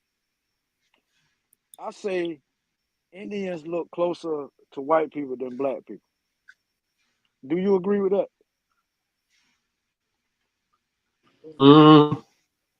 Where you I wouldn't from? necessarily say white South people. Carolina. I'm saying you can tell the difference, but looking at them, they look closer to white people than They don't have our features. I know what you're saying. They don't have our features. Yeah. Yeah, that's because the archaic humans and shit. They trip here. But that's why I be telling them niggas, I'm like, look, nigga, I be seeing Indians. They don't look nothing like black people. At all. And then I said, let's be for real. Indians look more like white people than they do black people. Oh man, they go crazy when I say some shit like that. They got some European in them. That's the truth. Yeah. They come in contact with the European.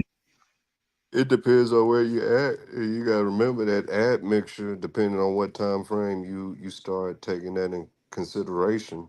A lot of them get bled out by European DNA. Look at this comment. Look at this comment right here. Where the African Frank Beverly, because I ain't seen his ass. That's how stupid they are. Let me go ahead and get blocked out the chat. Let me get blocked out the chat. Hey, shit, I don't think nobody up there no more. There ain't nobody up there because I just left from over there. Just Smoke and V-Note. That's me. That's my icon right there. Y'all brave for going into them special need classes without no protective garments. Man, shit be fun. I ain't gonna lie, bro. Like I do it so people around me so we can laugh. Like we all be laughing at these crazy ass people, bro. Like this shit is crazy. Cause most of them look like they goddamn African, or got an African cousin. They think they Indian. I be like, yo, I ain't never seen an Indian look like y'all, ever. Let me get off their channel. OTK. Man, this nigga OTK is straight up retarded, my nigga. I don't think he ever been out of Goose Creek, South Carolina. Ever. I try to tell this nigga where I'm at ain't no mountains. He gonna tell me it is. Like I don't know what a motherfucking mountain is. Like I'm done trying to damn talk to that nigga right there, bro. Yeah, you're losing brain cells for sure. Yeah, man. I mean, and I try to build with them to see where they're coming from, but it's all coming from ignorance. They don't know none of these people or none of that shit. Yeah, that's me. Now you see, I got a whole motherfucking Spanish name, bro. That's my real name, Sean. Yeah, I got you. They'll think I'm a motherfucking Mexican. Sure will. They see your name. Yeah, they see my name. They're gonna think I'm Mexican. That's correct. What's up, Willie? What up, though, Sean? What's happening, everybody on the panel in the chat? What's going on? What's up, Willie D? Man, listen.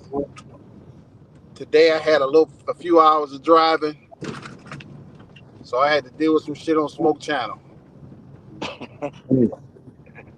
And them, I've come to the conclusion that them some lying, nappy neck motherfuckers, and they want to live that lie. They want to try to make the lie true.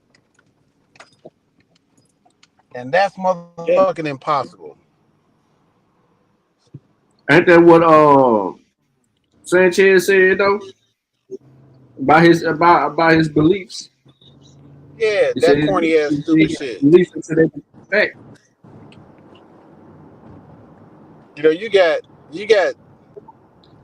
motherfuckers saying the dumbest shit. And then when you call them out on it, they find the weakest point in the argument to try to stand on.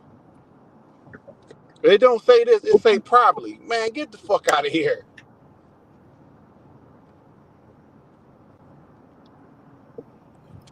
Yeah, them dudes weird. No, they beyond weird, man. Them some, you know, I don't even know what to say no more after, so we asked some real good questions today. Like one dude, some of his family been owning land over there since the, fuck did he say, the 1400s? I'm like, dog, how you, what? Okay, well, who you paying your taxes to if you own the land?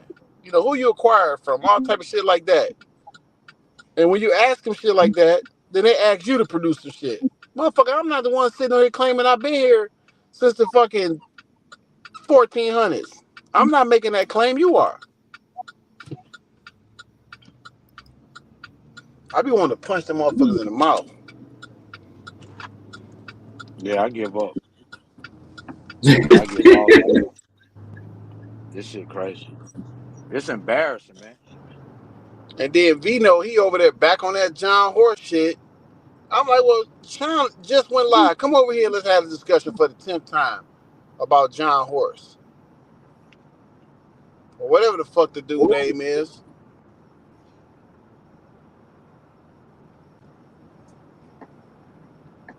Yeah, like I was Man, trying to watch ask. on the channel.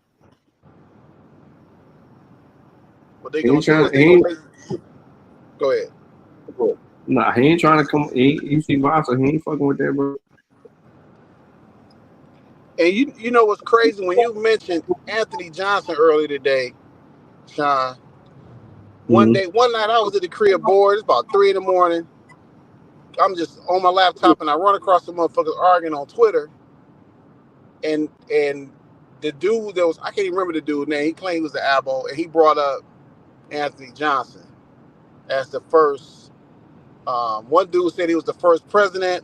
Another dude said that he was the first slave owner in America. And I'm like, wait, what? Who the fuck? Where you get this shit from? So right away, I just do a quick Google search on him, and the first thing I read it said he was born a slave in Angola. I said, how the fuck? Wait, how y'all claiming he the first slave owner, but he born a slave? How is that possible? Like, you motherfuckers is retarded. And that was my first time ever hearing some Abo say some retarded shit.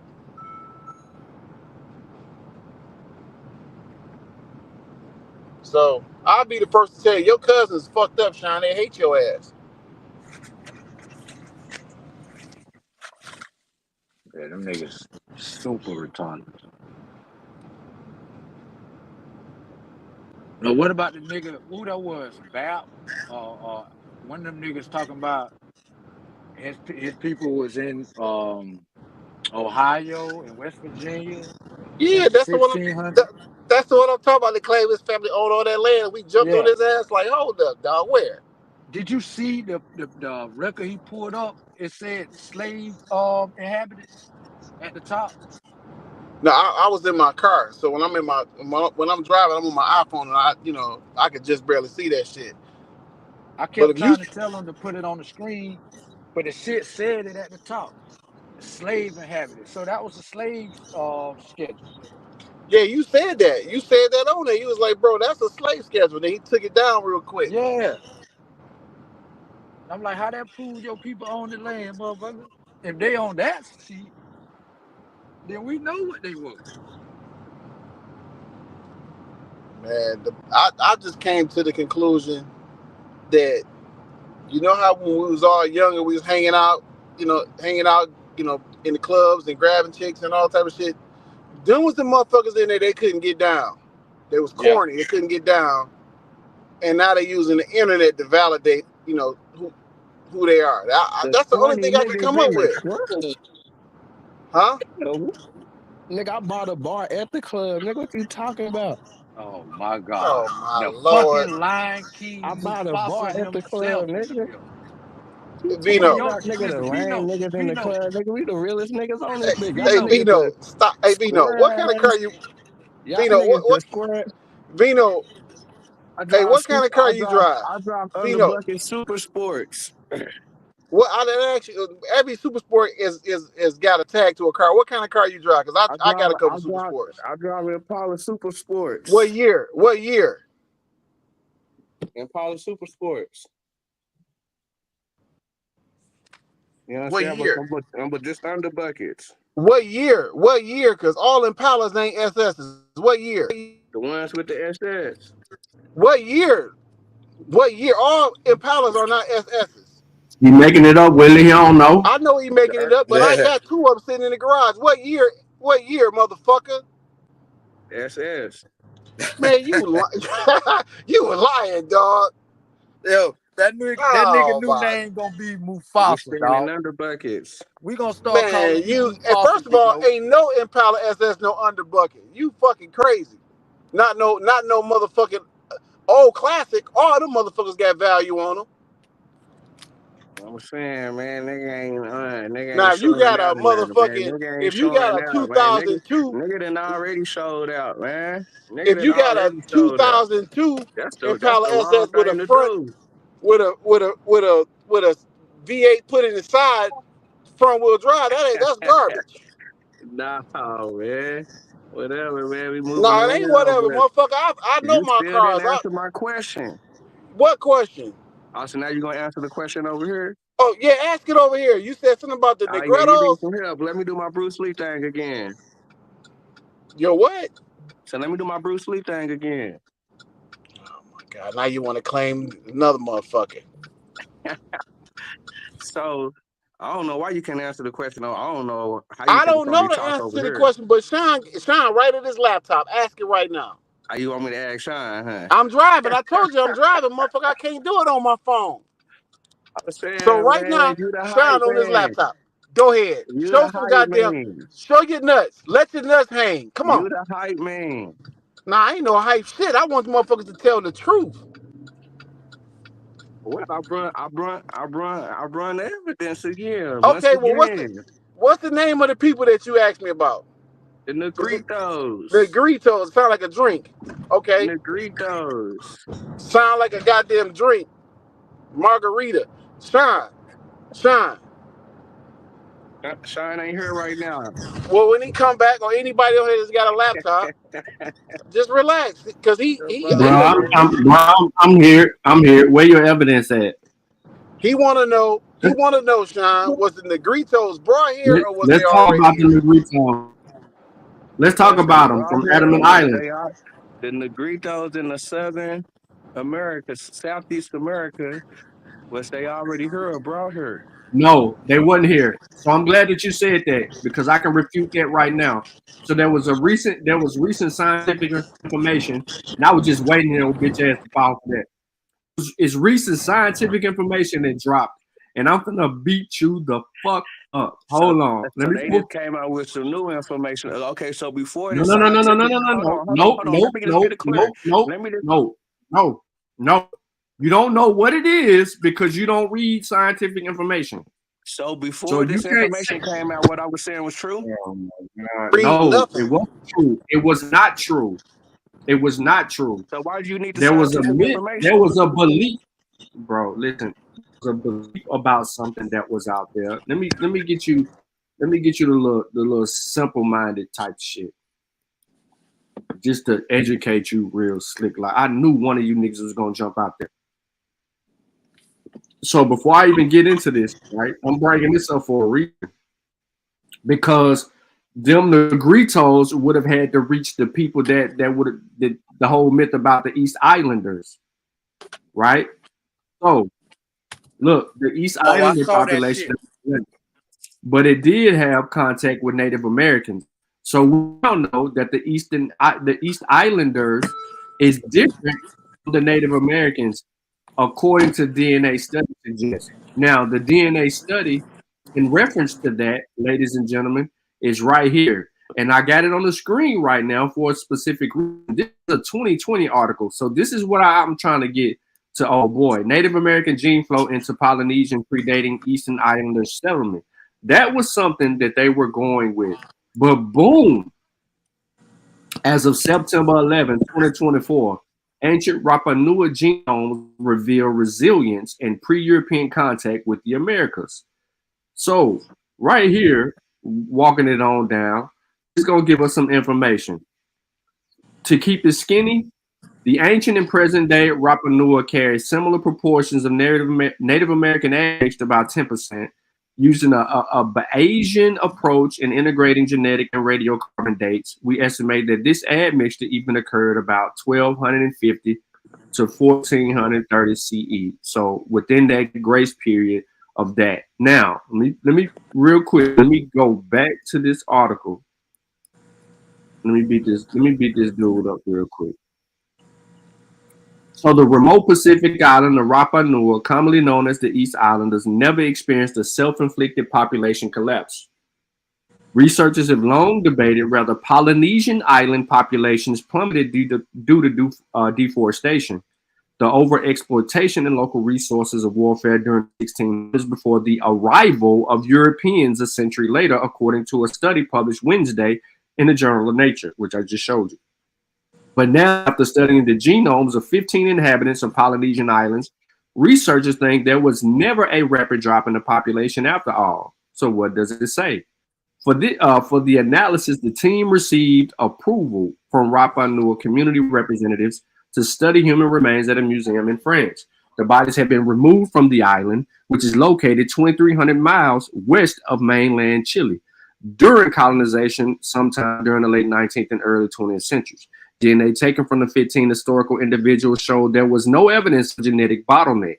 That would have signified a collapse in the 17th century. Instead, the DNA evidence revealed that the island's small population steadily increased until 1860s, when Peruvian slave raids overtook the island and decreased the population by 1/3, according to the study. Did you just hear what I said? Peruvian slave raids. These people in Peru went over there and raided. We don't think that we have any. What year are you talking about? It's on the fucking screen, bro. It's on the screen. Let me continue. We don't think that we have any evidence at a genetic level. Okay, so you're telling me that Peruvians in the 17th century? So you're talking about the Spaniards? You can't read. The Peruvians ain't Spaniards. Hold on, hold on. So you're telling me that the Peruvians in the 17th century, that they had control of Peru? The Peruvians are not Spanish. And I'm not talking about the 17th century. Okay, so what year? I just read, if you look, it's highlighted on the screen. It's been highlighted on the screen. The 18th? You talking about 1860?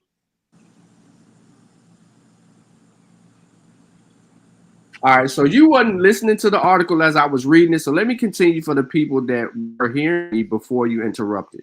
Man, we don't think that we have any evidence at a genetic level. Hold on, I'm gonna read the source and then I will come back to you, sir. We don't think that we have any evidence at a genetic level of collapse. Study co-authored by Anna Sofalo Malaspanas, postdoctoral researcher evolutionary genetics at the University of Lausanne in Switzerland. When there collapse, the population level will decrease and will loss of genetic diversity. The study concludes that there were never more than 3,000 people living in Rapa Nui, a number close to that observed by the first colonizers, and far from a previous estimated of 15,000 inhabitants, implying that the hypothesized collapse was always a fantasy. Archaeogeneticists at Max Planck Institute of Evolutionary Anthropology in Leipzig, Germany, who were not involved in the study, wrote an accompanying news and views piece. The new research is the latest to find no evidence for a population collapse on the island, which is famous for its iconic giant stone statues known as the Moai. In June, a different group used satellite images and machine learning to analyze the number of rock gardens which had been tended to attend nutrients by the soil, and found that these gardens would have supported only small populations. This analysis also showed that just like Rapa Nui individuals today, past inhabitants had Native American DNA. Researchers think this mixing would have taken place sometime between, and I have to say this again, 1250 and 1430 AD. This is pre-colonial. This finding is supported by a 2020 genetic analysis, which I just showed you earlier, which found Polynesian and indigenous peoples from Colombia hooked up about 800 years ago. This discovery offers evidence that the Rapa Nui may have been crossing the Pacific Ocean and visiting the Americas. However, researchers said more analysis is necessary to know more about the circumstances. For instance, it's also possible that the Native Americans journeyed to Rapa Nui. What we do know is about by 1250, 90% of Rapa Nui genome is Polynesian in origin. An assistant professor of geogenetics at the Global Institute of the University of Copenhagen in Denmark told Live Science. Another thing we know is that the Native American bits came into play more or less around the 1300s. This is important to date because we know that Europeans didn't make it to the island until 1722. So either the Rapa were traveling east or Native Americans were going west to the island. It's well documented that Polynesians were exploring other islands in the southeastern Pacific Ocean. This is going to get to the broader scope. We're going to get to the Negritos in a second. And it seems reasonable that they will have made it to Americas. The DNA analysis will be used to identify and repatriate some of the 15 individuals according to the statement. An archaeologist at the director of East Island Statue Project was not involved in the study, said that she's skeptical about the results, that the further research is necessary. Here, the author are the bones of 15 ancient Rapa Nui individuals that carry heavyweight paradigm shifting, but without the aid of archaeological support. The 15 bones they studied were among hundreds removed post-European contact from the mixed contents of exposed or open cysts. Those collected in art have no proper documentation. Only a few crania in similar collections worldwide have thus far been traced by multiple research to even cite a name. She added that the 15 bones produce results of 10% Native American ancestry is implausible, even knowing that many such cyst instruments were carried out after missionary contact in 1864. With the records of a few of the early 20th century, hence ancient is an overreach. So too are the population numbers and trend inferences they make. Nevertheless, archaeological data barely examined here points to at least one contact with South American coastal regions was most probably made by Polynesians. So I wanted to read that for the people in the chat. Now we'll get into this whole spiel with about the Negritos. Why are you introducing the Negritos to us? Because they was documented as being in Southeast America. No. What documentation do you have of the Negritos being in Southeast America? A portrait. A portrait? Yeah, a portrait from the 1700s. Okay. And the portrait that you have from the 1700s, right? The portrait that you have from the 1700s, what did it say in the description of the portrait?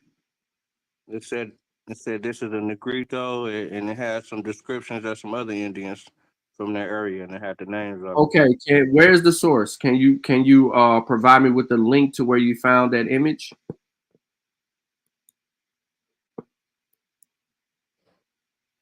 All right, hold on. While he looking for that, y'all, give me 1 second, real quick. Don't nobody say nothing. It's You gonna get this work. You gonna get this work, nigga. I killed you. We gonna get this work.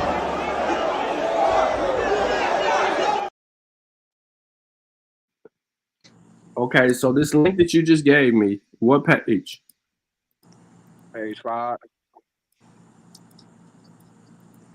I ain't got But it's access to probably page. two.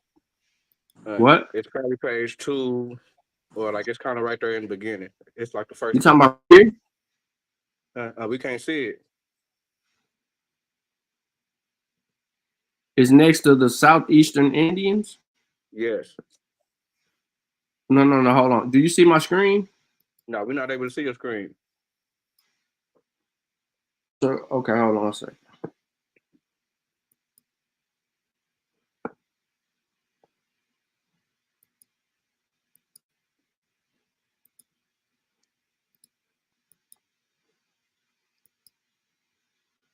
Are you logged into this site? Mm-mm. But it should let you be able to show the first picture. You talking about this picture right here? Yes, sir. So where in this picture right here does it say Negritos? Right there, if you zoom in on it, kind of right there by the waist, or kind of by the by the stomach or whatever, it say Negrito. Where? If you zoom in, kind of by you see where the words is at. If you zoom in somewhere, some words right there by the black one. That don't say Negrito. Yeah, dude. This right here. No. No. That doesn't say. All right, hold on. Hold on. I ain't gotta do all this with you, bro. Just hold on. I'm gonna go get this image for you real quick. All right, damn, boy.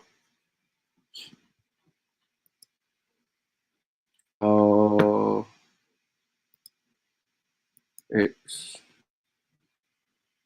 downloads, DD, save.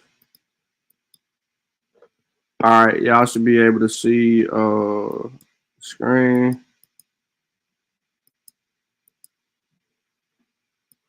Y'all should be able to see Google on the screen. Yep. Yep. Y'all should be able to see a drop image. Yep. Yeah. All right. So watch this. I'm going to go more than just one source, but I want to show you one thing at a time. So this look like your image right here in that book, correct? Yes. Do you agree? Yep. Do you agree? This look like your image, right? Okay, yes. so we know this comes from a place. Now I'm going to show you that this doesn't say Negritos. This is going to tell you that this is an African. Now we did this before. Hold on. I'm finna tell you why. Because we did this before on Not a Coincidences channel. So we got a copy here. The drawing of savages of several nations. New Orleans, 1735, yada, yada, yada, by that. You copy this. Let's go back to Google. And let's go try to find the primary that has all the images in it. Now, I downloaded it, but then I deleted the book that it comes out of.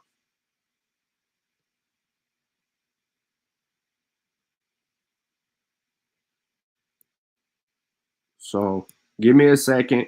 We're going to work toward it. I didn't want to go to Wiki Commons because I don't want to use Wiki Commons. And it already really pretty much said what it said on there.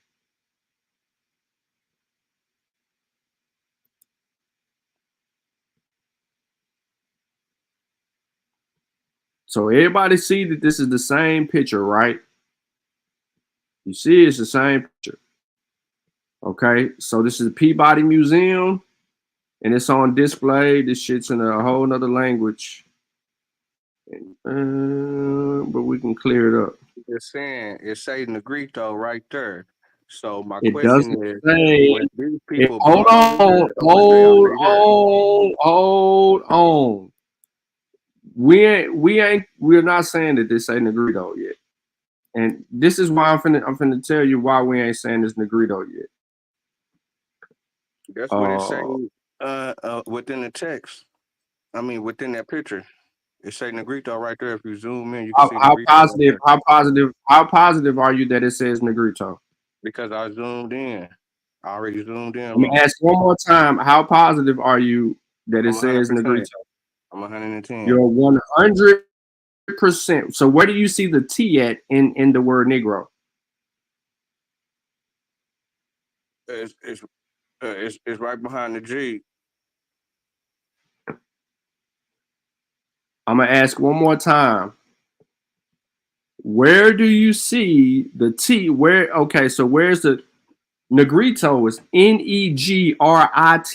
How many letters do you see on the page that you're looking at, sir? I don't know. I can't. I ain't looking at it right now, but I know it say Negrito. Okay, so you No, know no, what no! it say? Don't run! No!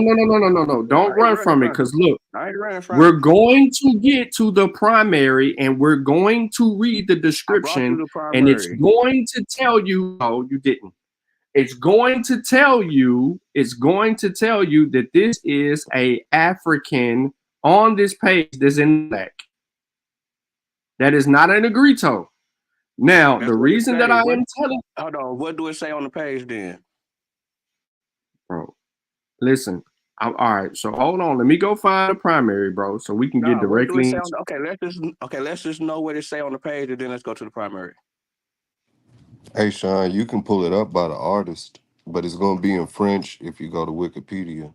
Yeah, and I Alexander gotta. de Bats, and Yeah, then his painting. it'll have it, and I then had it'll his have the book. description. Yeah, you're right. But I had the book. Oh, hold up. Let me go back. I already got the bats. The bats drawn. Shit, I didn't want that one.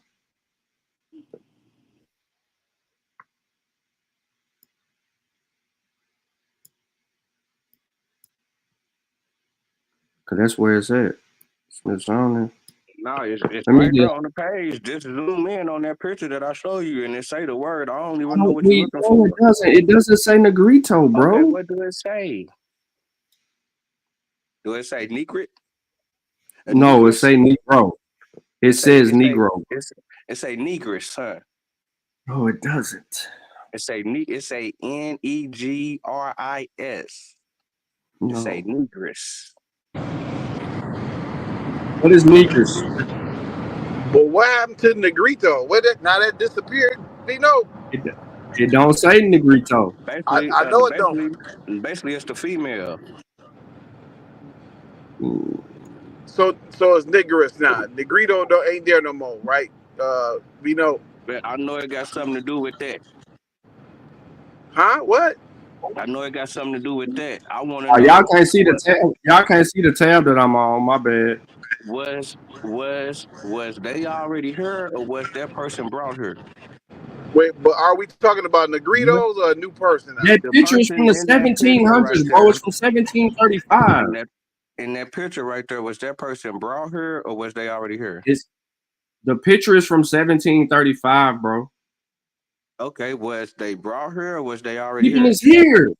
What I'm saying to you is people is here. It's from 1735. The people are here. Okay, Are they you not didn't even. understanding what I'm saying? Are black people here in 1735? Yes or no? Yes, but not slaves, right? What? They was here, but not as slaves, correct? They didn't come here on slave boats, correct? Bro, yes, they were here. These are But they people didn't of come here on African slave descent. boats. These are But they people did. of African descent. Hold on, These did are they come one here more on? time. These are people. These are people of African descent. Okay, did they come here on a slave boat? Yes, the Did some fuck they white boys? did. These are people Did of white African boys bring them? descent. So you telling me that person on that picture, a white boy brought him over here? Hey, Yep. Sean, I dropped the wiki in the chat for you, bro. Just to skip past all that Well, we just frustration gonna of let the having crowd make had the to look choice. for it. Yeah, I was on there, but I was trying to find the primary because it's the whole book got all those images in them. Now, but you're right though. This is the actual primary, and it does say Negra, not Negritos. Negra. It's right on the screen. Okay, Everybody can see it. Okay, is that person Everybody born can here see or it. was they already here? Read the description of the painting.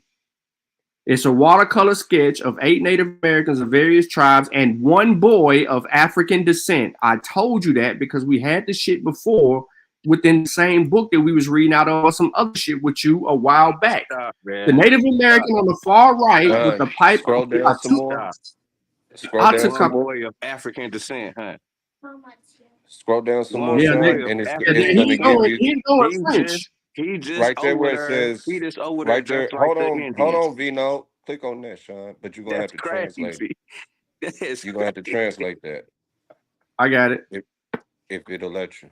That is I got it. crazy. It's crazy. It already did it. You talking about right here? A chic indigenous people? Yeah. It says it And right that's there. just An illustration by Alexander DeBart depicts 8 indigenous people and 1 boy of African descent. One of the individuals is a chic person wearing a feather headdress, sporting facial tattoos, and carrying a calumet and ceremonial pipe. My We've already question done is, this. did that person come here on a slave ship or was they already here? This boy was not already here, bro. Oh my God, that is crazy. He's from Africa. How the fuck could he already be here if he's from Africa, boy? Crazy. What the fuck? Vino, what does it say right here? What does it say right here? Fuck? What does it say right here, Vino? Come on, my nigga. What does You this gotta say right come here? on, my nigga. No. My You nigga. come on. What does it say right there? That's crazy. That is crazy. Okay. Hey, look. So listen. You said it said Negrito. That they put the You so said you telling it me said that they put a Negritos. nigga in the picture with some Indians and label them? Why the hell Yes. would they put the nigga in the picture with the Indians? Yes. What you mean? Why would they do that? Well, how would you mean it? Have you not read it? Oh, I forgot. You don't read. You just look for shit. Why would they do that? Okay, so do you want to know the answer or you don't? Do you want to know the answer or you don't? Do you want to know the answer or you don't? Do you want to know the answer or you don't? African descent don't mean he was a slave. Read it. Read. No. Brought her or was they already here? Okay. All right. So real quick for the listening audience, because I'm not trying to argue with Vino. We've already went through this on Not a Coincidence's channel. This is how I know I'm familiar with what was being said. Due to a history of living in close proximity to African descended people during times of slavery, segregation, and beyond, most contemporary Ishik people have African ancestry. Many also identify as Louisiana Creoles. One reason, perhaps, of a lack of recognition of the tribe is the prejudice against people who are both African and Native American ancestry being recognized as natives. So many Louisiana Creoles have Ishik ancestry that the Ishik are sometimes colloquially known as, I hope I said it right, known as Creole Indians. Ishik people today typically embrace their mixed identity. When you ask me a question and we provide you with the answer, you have to know, sir, that we've already seen this shit before. We're not making it up. It just told you one boy was of it's one African. It's one African among these Ishak. One. They distinctively say one boy of African descent right there. Because we know the damn pictures from 1735. It's plenty of goddamn black people rolling around this bitch around 1735. Hell. They've been bringing motherfuckers over here since then. And then they turn up and bring even more. So for your ass, you got to shut the fuck up and listen, bro. You asked the question. We put the source on the page for you to read, and you don't even read it.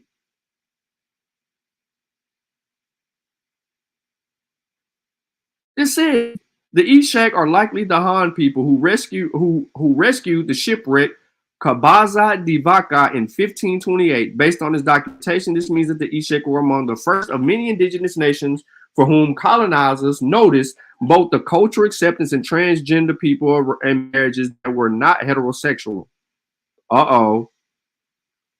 Alexander DeBrat's 1735 painting, The Descendants Deplorous Nations contains an image of an Eshek person wearing a feather headdress, sporting facial tattoos, and carrying a cabinet and ceremonial pipe. The Eshek on the Basin Hunt were encountered by French memorist Louis Milford in the late 1700s. We do not have to make the shit up. We don't have to make it up, bro. Here is your fucking source, bro.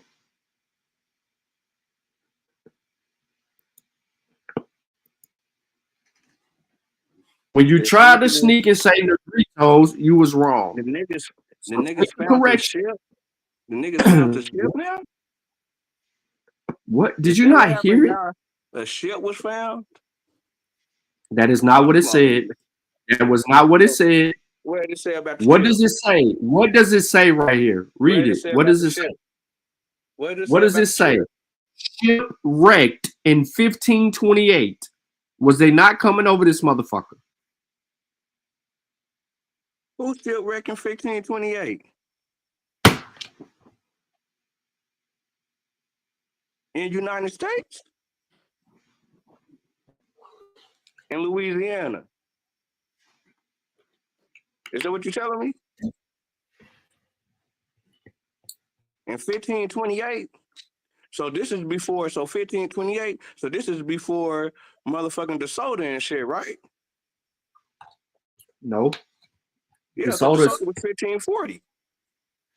Verrazano was 1524. Verrazano was 1524.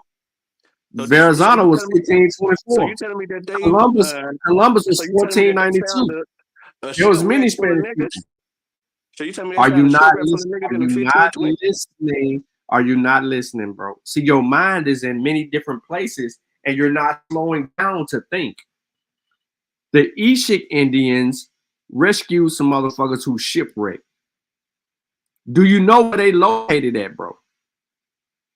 And there was some niggas this on is there. Listen. This is their traditional land. A nigga ship? A nigga ship, bro. Look. So when you tell me come that here, the niggas came doing the ship, right? Come, you got some real information, bro. God the fuck, Lee. What up, Knock? What's good? Peace to the channel. Peace to the chat. Bro, like, I had to why you go off, short? Nah, man. Man, it's Hoffa. What's good? Nah, he need to. He can come back. I'm gonna let him back. I'm gonna let him back. He just. What the fuck are you talking about, Kevin Rossum? Who's correct? It says it right there on the screen, bro. These people was, bro. Not a coincidence. Did we not read this shit to these niggas before? Yeah. This ain't nothing new. This nigga said that this says Negritos right here. And I said no.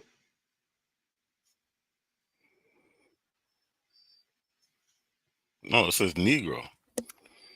Y'all know full damn well that's Lil Wayne.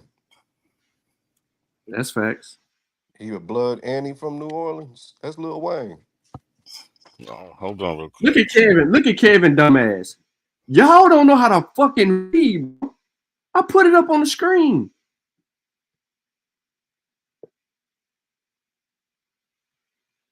Cabeza de Vaca in 1528. They were rescued. All you got to do is pull up the ship. Based on his documentation, who is his? Cabeza de Vaca. This means the Eshek were among the first of many indigenous nations for whom colonizers noticed.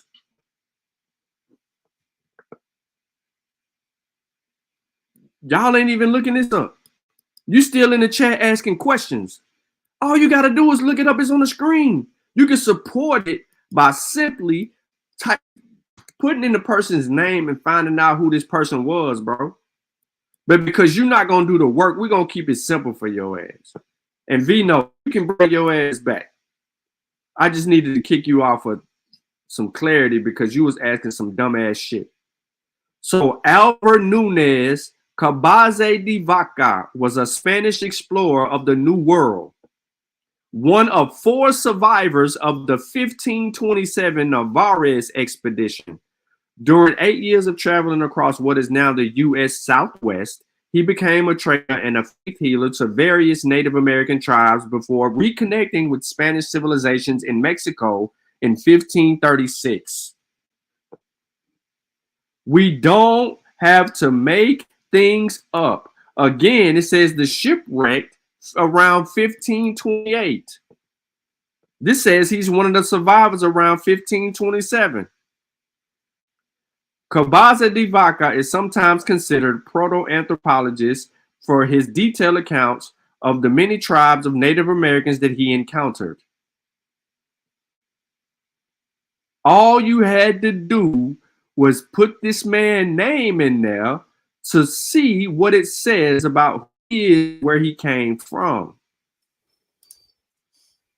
Instead, you ran to 1730 about the African boy in the picture. This is where your confusion comes in at, because you're trying to marry two things. All this is saying is that this person saw Native Americans in 1527, 1528.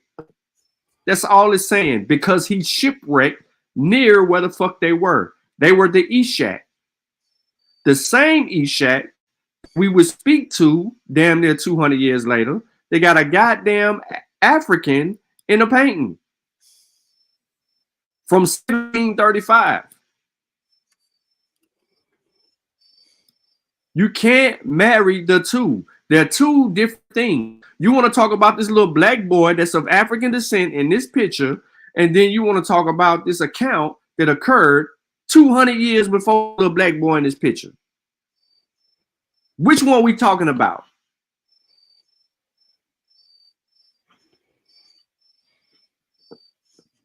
Talking about you don't. Hold on, Vino. I thought I saw the link.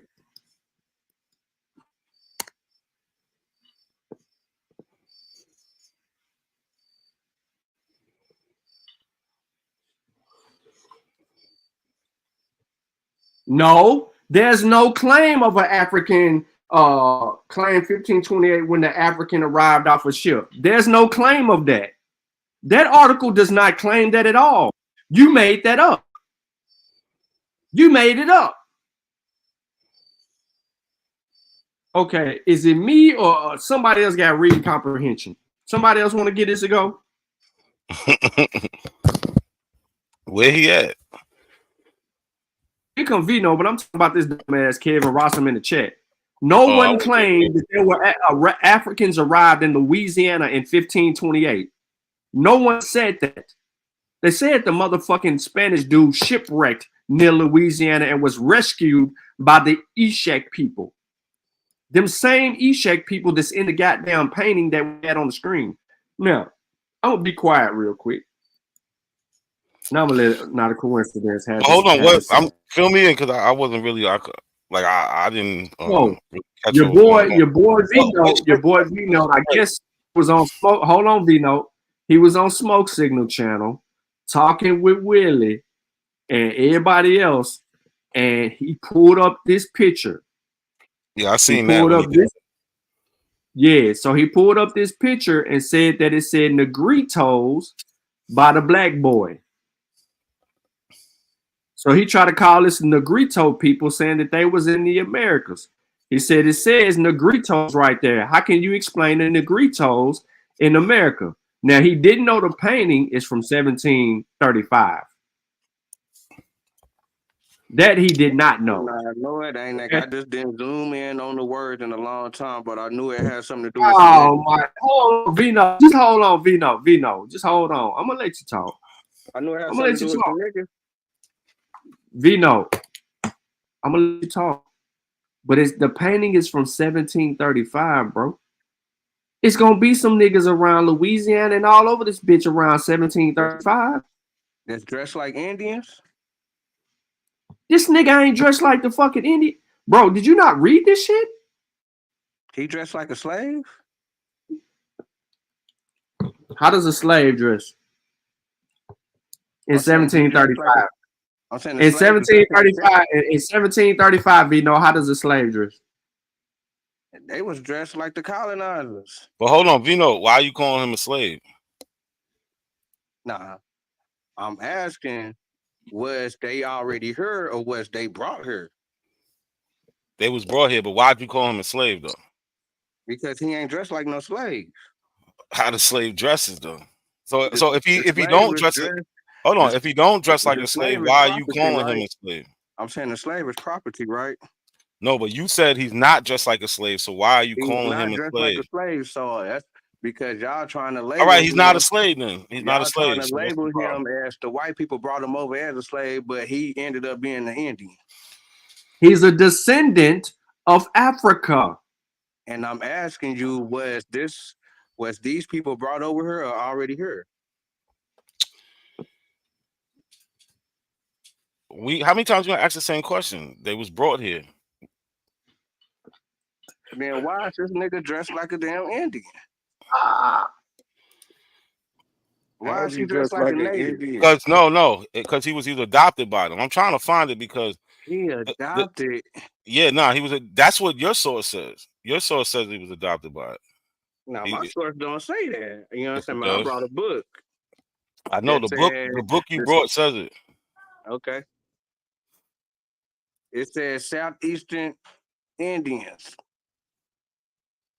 or the Indians from Southeast America. And they got a nigga in there. Hold on, I'm gonna find this shit because Dressed I had like this the shit earlier. Indians. But y'all trying to tell me that that's a slave and that's how the slaves was dressed? I thought the slaves was property and the masters would dress their slaves. Oh, I'm gonna find this shit. Especially in the 17s. It's on the screen, obviously.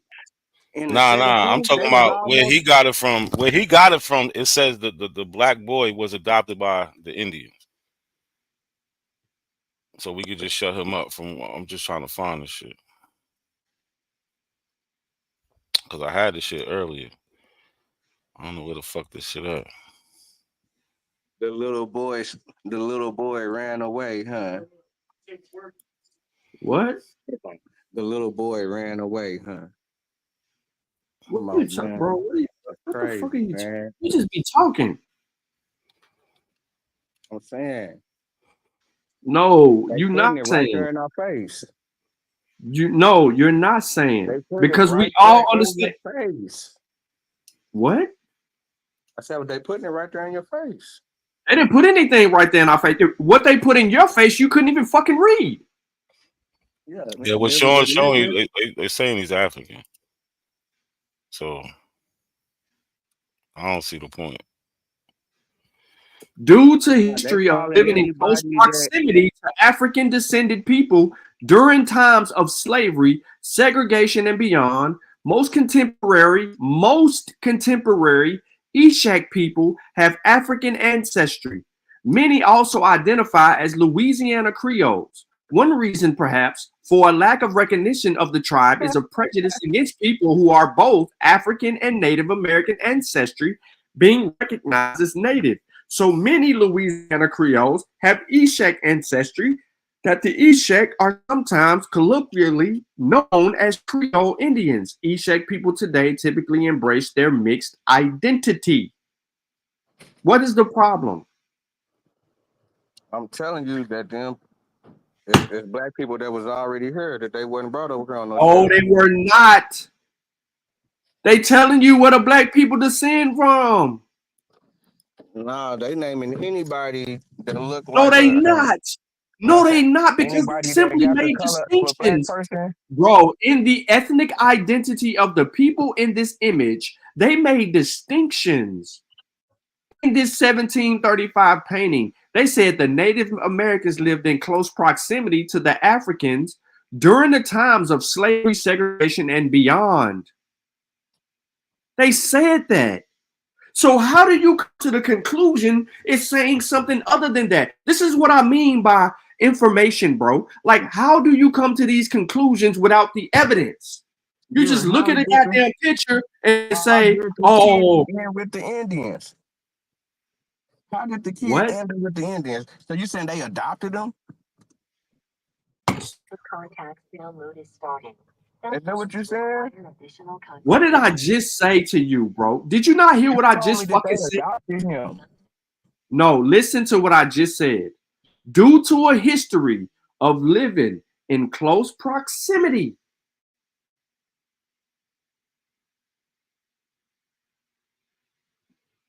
to African descended people during times of slavery, segregation, and beyond, most contemporary Ishak people have African ancestry.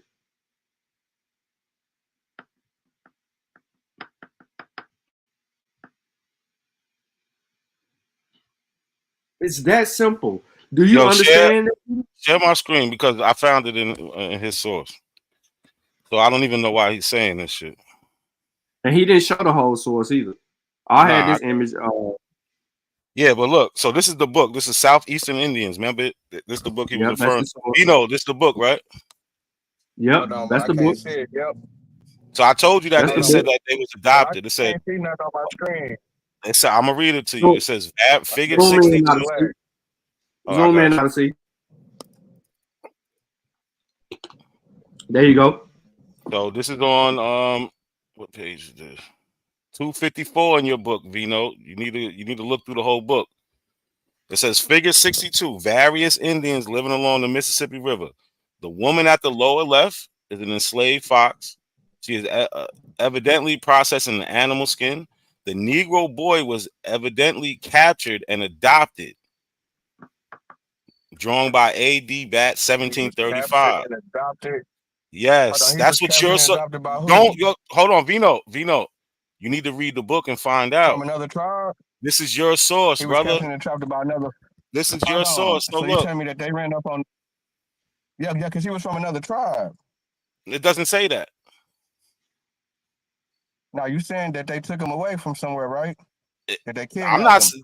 This is what your source says. You need to figure it out in your book, brother. Okay, where did they In kidnap him this book, from? They didn't say that. it tells you the They didn't say that he's Negroes come from kidnapped. Africa. Okay, so they kidnapped him from Africa. You said it didn't say he was kidnapped or captured and adopted. You said it didn't say that.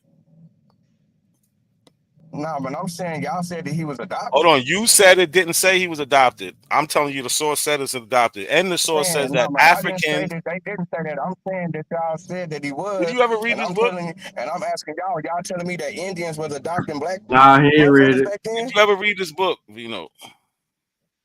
No, man. I Oh, you just seen the book. I searched seen up the that picture. picture. That's it, I right? seen the picture and what it say? It said he was captured, right?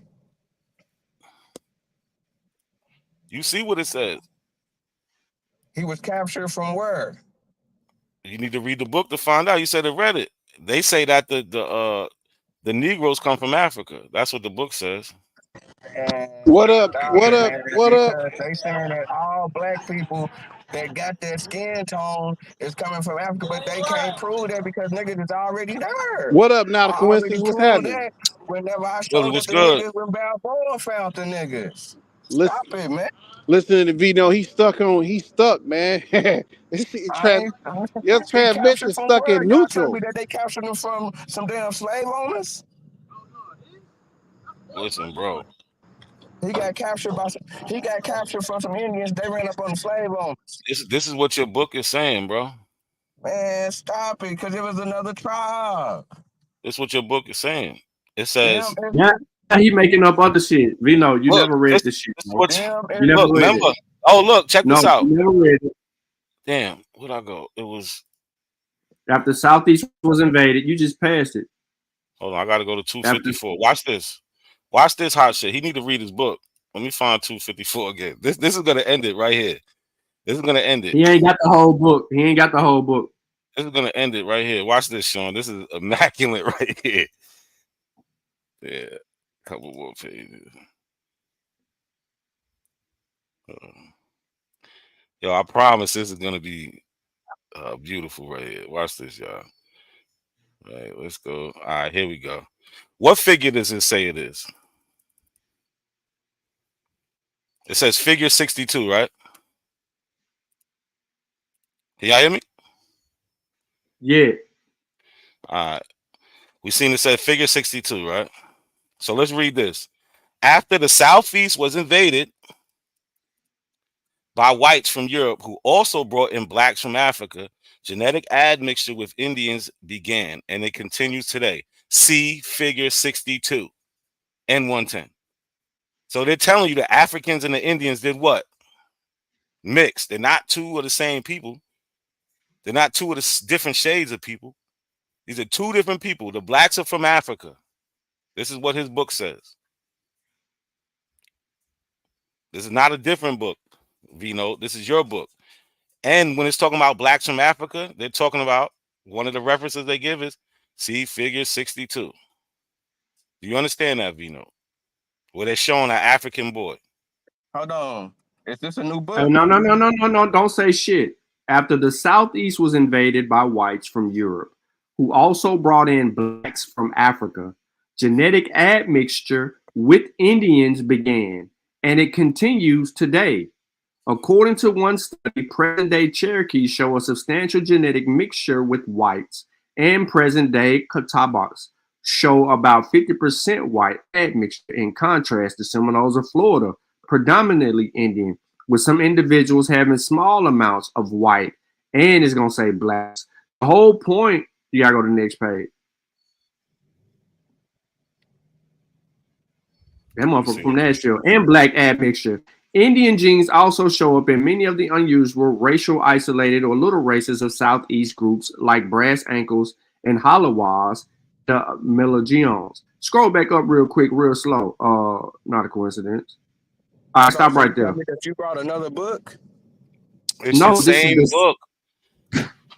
It's the Southeastern Indians. Okay, so you telling me that? No, I'm telling you, Vino, you can't just look at pictures. You have to read. That they brought over, and they ain't even give you no date. They just said just when the white people came, and whenever they brought the niggas, is when. Who said that? Who said that? We got a date. What the fuck do you mean? You keep come up with a new argument. No. Vino. What I'm not going to do, Vino. What I'm not going to do is let you keep moving the goalposts. When you've been corrected, you need to stand corrected. You pulled up this book. You pulled up this book on no. You pulled this shit up on Smoke Signal channel. You got corrected on Smoke Signal. You've been corrected now. You need to adhere to the correction as your source is telling you specifically what the fuck is going on. Now you're trying to sit here and say something totally different. This is the image from your book. It is telling you that African kid is adopted. You don't want to accept that. And then it went on to explain further about the admixture and everything else. The original source, which comes from a painting in 1735, is also telling you this shit. You sitting here trying to deny this shit is beyond stupid right now because you're making yourself bad based on your source. In the 1700s, they adopted a nigga before the United States. The fuck is you talking about? That's how dumb you are, bro. Man, that's how dumb you. That's how dumb you are. Your interpretation of what adoption is today ain't what adoption is back then. That is the best word they have to explain. That is the best word that your source had. Now you got a problem with your source. You have a problem with your source. You have a problem with your source. This is the best word used by your source to explain what happened. Now you brought this source out. Now you argue like a little bitch about your source. You brought this source out. Now you're fighting your source. You're fighting your own source. I'm telling you what it is, nigga. Not a coincidence. Scroll back up to the source. Not a coincidence. No goddamn nigga and no goddamn go back to the image. Not a coincidence. Go back to where? The picture? Yeah. Go back to the picture. Go back to the picture. Hold on. We ain't gonna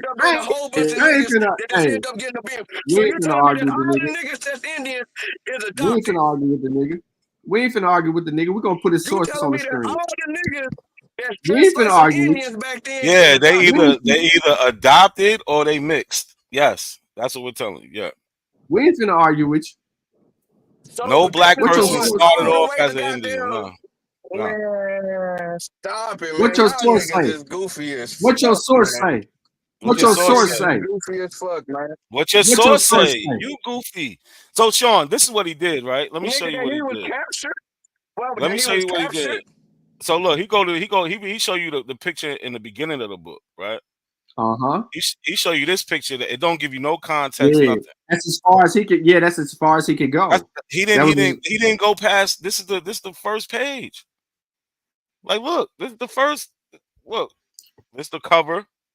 You know what I'm saying? Like, we got this Southeastern Indians, the title page, and then we got this. No context. Like, what's up with these guys, man? his own fucking source. But he didn't realize that they showed the picture twice in the book. Now to see the problem is the book got more words than pictures. That's the problem. Like, That's you the can't get problem. past this, And man. now to argue adopt as if it can't be used Come on, man. Stop it, man. You can't synonymously. believe everything, man. You can't believe everything But you why, see, man. The man? niggas You is If we just can't making already shit believe, here. up. You're making shit up, hold on, Vino. now to The see niggas is already if we here. can't believe everything we Them see, if we Easters, can't believe I'm everything saying, we see, then why you keep trying to use pictures to I'm validate saying, your them claim? Easters motherfuckers, them That's a ain't the great brown point. skinned Indians that they was If talking we about when can't they first believe came over no, here. answer my question. If we can't believe everything we see, why are you using depictions to validate your claim? Because Why use the why picture use speaks a million imagery? words. Why use The imagery? picture speaks a But million you just said we words. can't believe a million of those The words. the picture means a million words. But out of that million, there's 800,000 words that we can't believe. That's what you just said. No, You man. arguing against adoption, but No, man. you Okay, claiming hold up. What's the date on there that the nigga got stole? What's the date? you're claiming so much Indian culture as to not know that it's very common, especially in wartime, that you adopt war captured children, women. You may knock off the men, but Yeah, because okay. but to Yeah, adopt right. It was a whole bunch of black folk. to adopt doesn't mean you went to a state sanctioned agency. I It ain't just saying means that, but you just tried to. nah, that's what You they got all told in your me. feelings, started screaming like a goddamn super saiyan. That's what You mean they to tell me told in the me. 1700s they was adopting before the USA? That's what you just did. Yeah. It just Versus means that they was versus accepting them as their own. exceptional. They just Yeah. brought them Oh in. my God, man. Yeah, cause And really, what that means they is was they had already enough. peoples of the What it land. really means is they had enough humanity in them to not They was kill the little already boy. peoples of the land, man. You can't You prove it. telling me? So, were you telling me that these other peoples that's in this picture is the mahogany and the brunette Here's a greater question before I go to work. Before I go and the clock in. brown Hold Indians? on. If they was already here, how come there's only one little colored boy opposed to so many being depicted of the natives?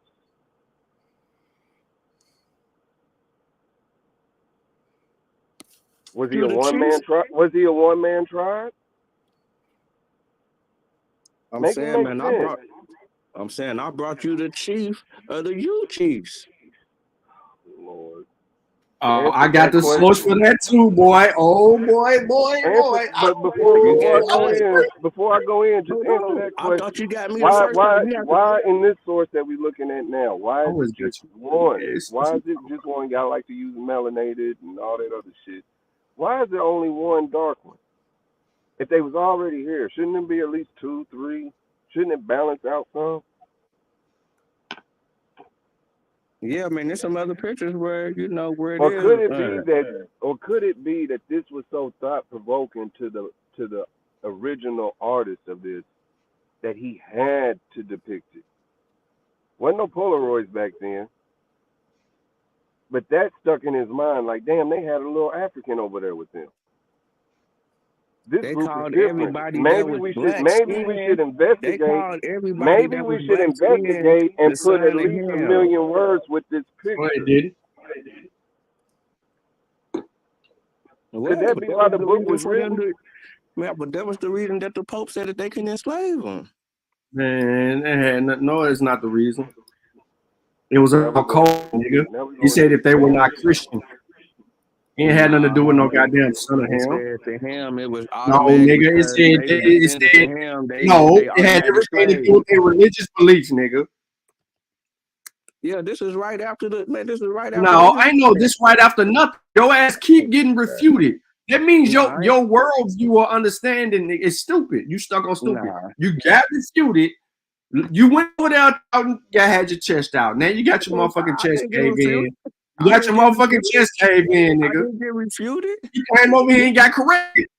I didn't get corrected just because it Yes, said you that did. some Yes, white you people did. brought over Africans You got and that corrected. the Africans No, ran you away. got corrected. They got You got adopted. corrected. And You that's just the got reason corrected. why Accept it's it. so many. You refer to a source. Black people We that's pulled painted your as shit up. Africans.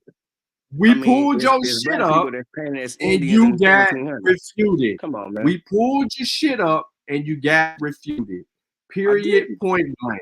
I did. Period. Easy. Hold on. Don't remove your screen out of coincidence. I didn't. Then you want to bring up the Uchis. Then you want to bring up the Uchis, and you're stuck at a painting to try to say that it's saying something. So I just, we already brought these Uchis up once before, again on this channel. Then you tried to bring this Uchi up right here, and you did never read about what this is. And I told you that this was a ritual ceremony. This was no one being depicted as a black person. This was a ritual ceremony. You see the red paint on their face and then the black around them, just like you just seen in the incidents of the brown person. No, according to the historical account, Yuchi traditional culture centers on the town of the basic social group. The Yuchi towns possess a town or square where the public rituals were practiced, and each was led by a hereditary chief.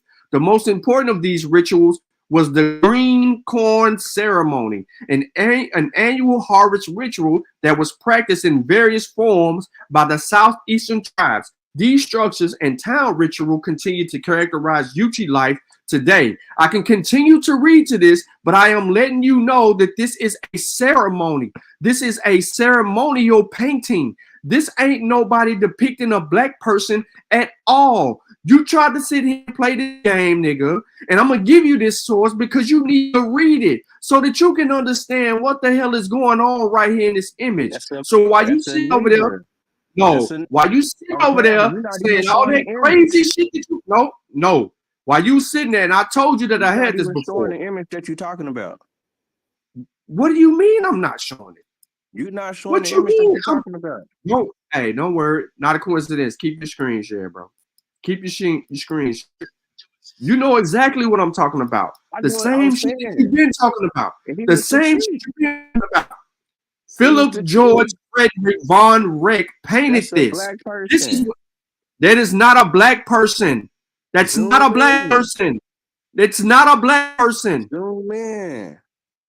I just zoomed in, nigga. It's a supreme commander of the Ute Indian whose name is Kapalangwe, 1736. That's a black Kapalangwe's clothing suggests trade with Europeans.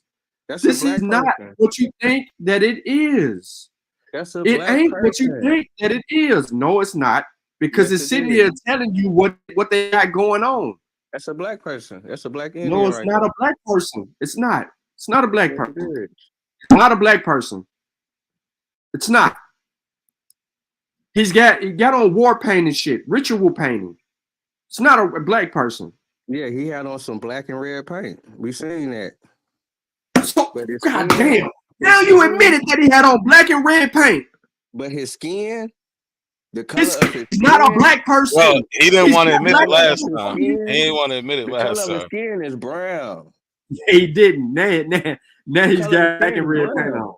Y'all niggas Nah, is bro. crazy. We zoomed No, in. you We crazy. zoomed in on the black paint on his chest with the stripes. You We crazy. zoomed in and seen that. Look, I put the source for you to read in the chat, bro, so you can educate yourself. Nah, I It's brought you right the there in the source, chat. nigga.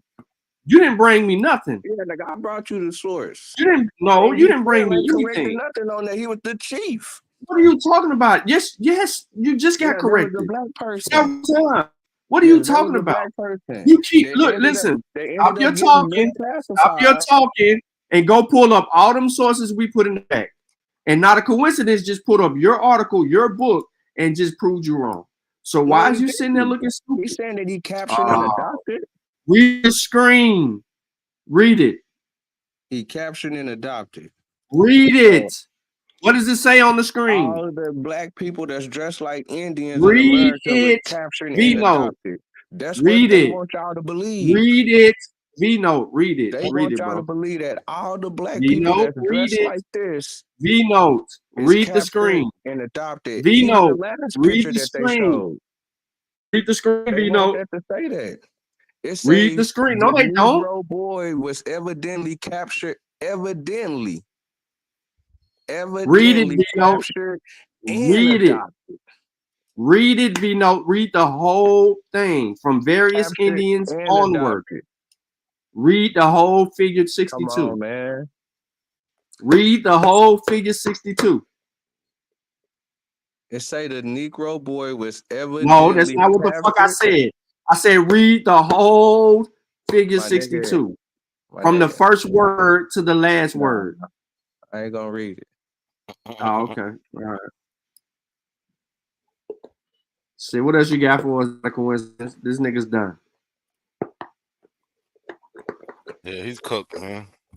I mean, it's sad when, obviously everybody can see he's wrong. He just don't want to accept it.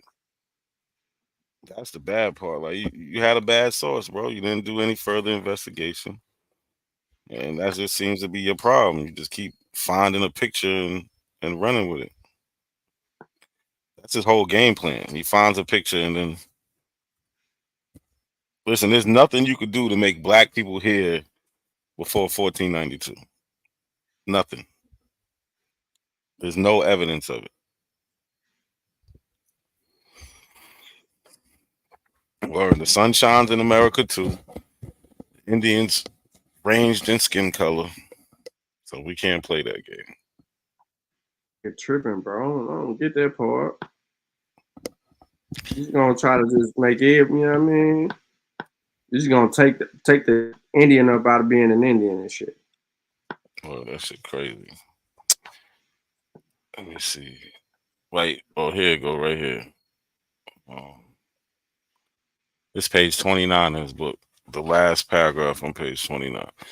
Early European observers in the southeast often remarked on the large size of the male Indians. They described them as being frequently over 6 feet tall and seldom below 5 feet 8 or 10 inches. This was quite large by European standards of the time because Europeans then were smaller than they are today.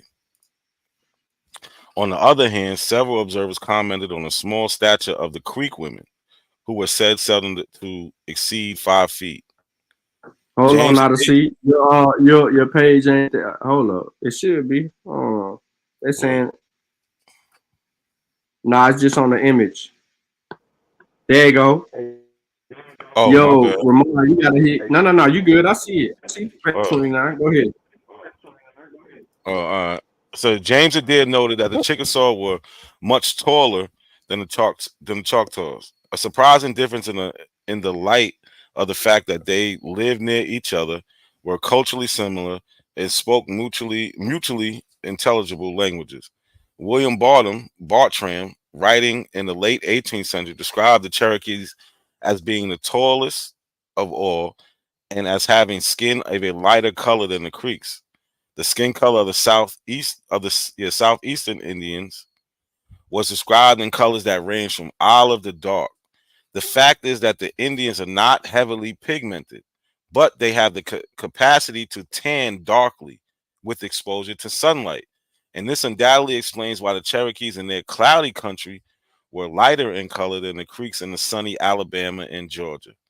The hair of the Southern Indians was straight and black, all dark brown, and their noses were often alkaline. That don't sound like black people to me, Sean. They get to looking like Mexicans. Yeah. That's what they really get to looking like. The darker they get, the more they look like a Mexican. Hey, before I go clock in, can y'all do me a favor? Either one of y'all? It's real simple, but see if it gives you the AI answer. Just type in on Google, Morning Wars, Native American, and see if it gives you an AI answer to what that is. Let's do this for Vino before I go in.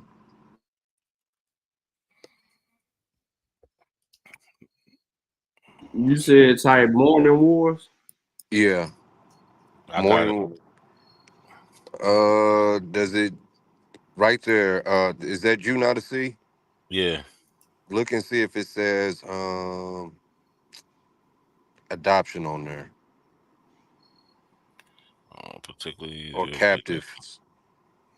Capture prison. Yeah, they capture. Yeah, it says. Yeah. This is that whole tradition. Oh yeah, You're gonna I got find you. it. Let me You're read gonna this. find it. You're Let me gonna read find this it right here. throughout. All right, y'all. I gotta go clock in. A morning war in Native American culture, particularly among the Iroquois nation, refers to a type of conflict where warriors would raid enemy tribes to capture prisoners who would then be adopted into the bereaved family to replace their lost loved one, usually a husband or son killed in battle or by disease. Essentially fighting to avenge a death and alleviate grief through the act of capturing a replacement.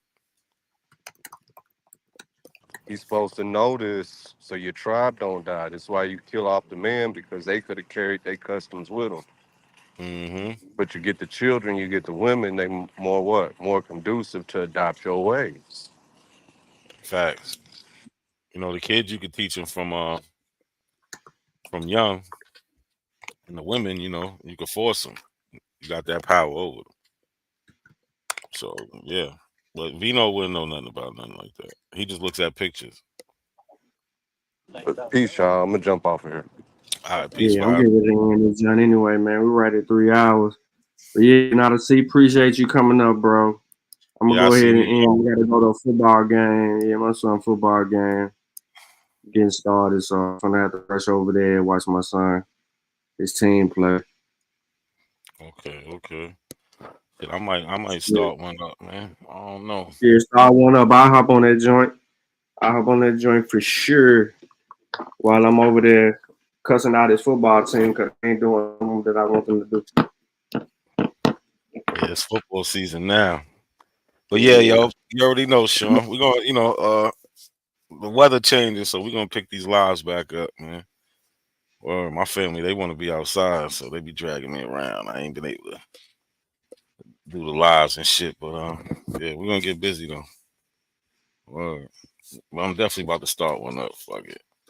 All right. Yeah. Pick that shit up. Shit, would be cool. Smack these niggas around.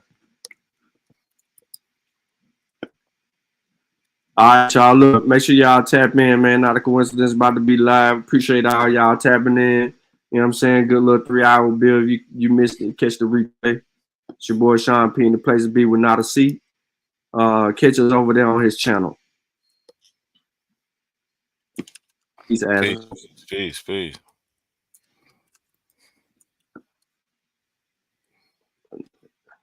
How the fuck y'all find an African in my fucking family, but y'all ain't find y'all own genealogy? Shut the fuck up. That don't make sense, for one.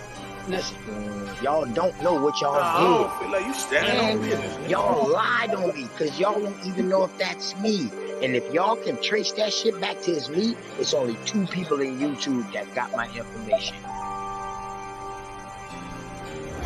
Yeah, he died by his own genealogy. You ain't an Indian, you ain't got a lot of me. Half of this track, best believe you lose a lot of sleep. Probably because you made it up to us honestly. You ain't a Cherokee, nope. You ain't a Chickasaw, nope. You ain't a Blackfoot, nope. Nigga, get lost. You just a fool with low comprehension. So I gotta come through with the henchmen. NAC, Sean P, Shy Son, Lucky. Don't forget forget Jay, got no time to play. Caught an apple slipping with his genealogy. Now he's a con and I ain't talking about a singer. I'm coming for the top apple leader. He ain't a teacher, he's a preacher. He can't keep up, so we leave him. Yeah, he died by his own genealogy. You ain't an Indian, you ain't got a lot of me. After the track, best believe you lose a lot of sleep. Probably because you made it up to us possibly. You ain't a Cherokee, no. You ain't a Chickasaw, no. You ain't a Blackfoot, nigga get lost. You just a fool with low comprehension. So I gotta come through with the henchmen. NAC, Sean P, Shy Son, Lucky. Don't forget Jay, got no time to play. Caught an apple slipping off his genealogy. Now he's a con. OTK. TKO. Now he's a con. OTK. You died. TKO. By your own genealogy.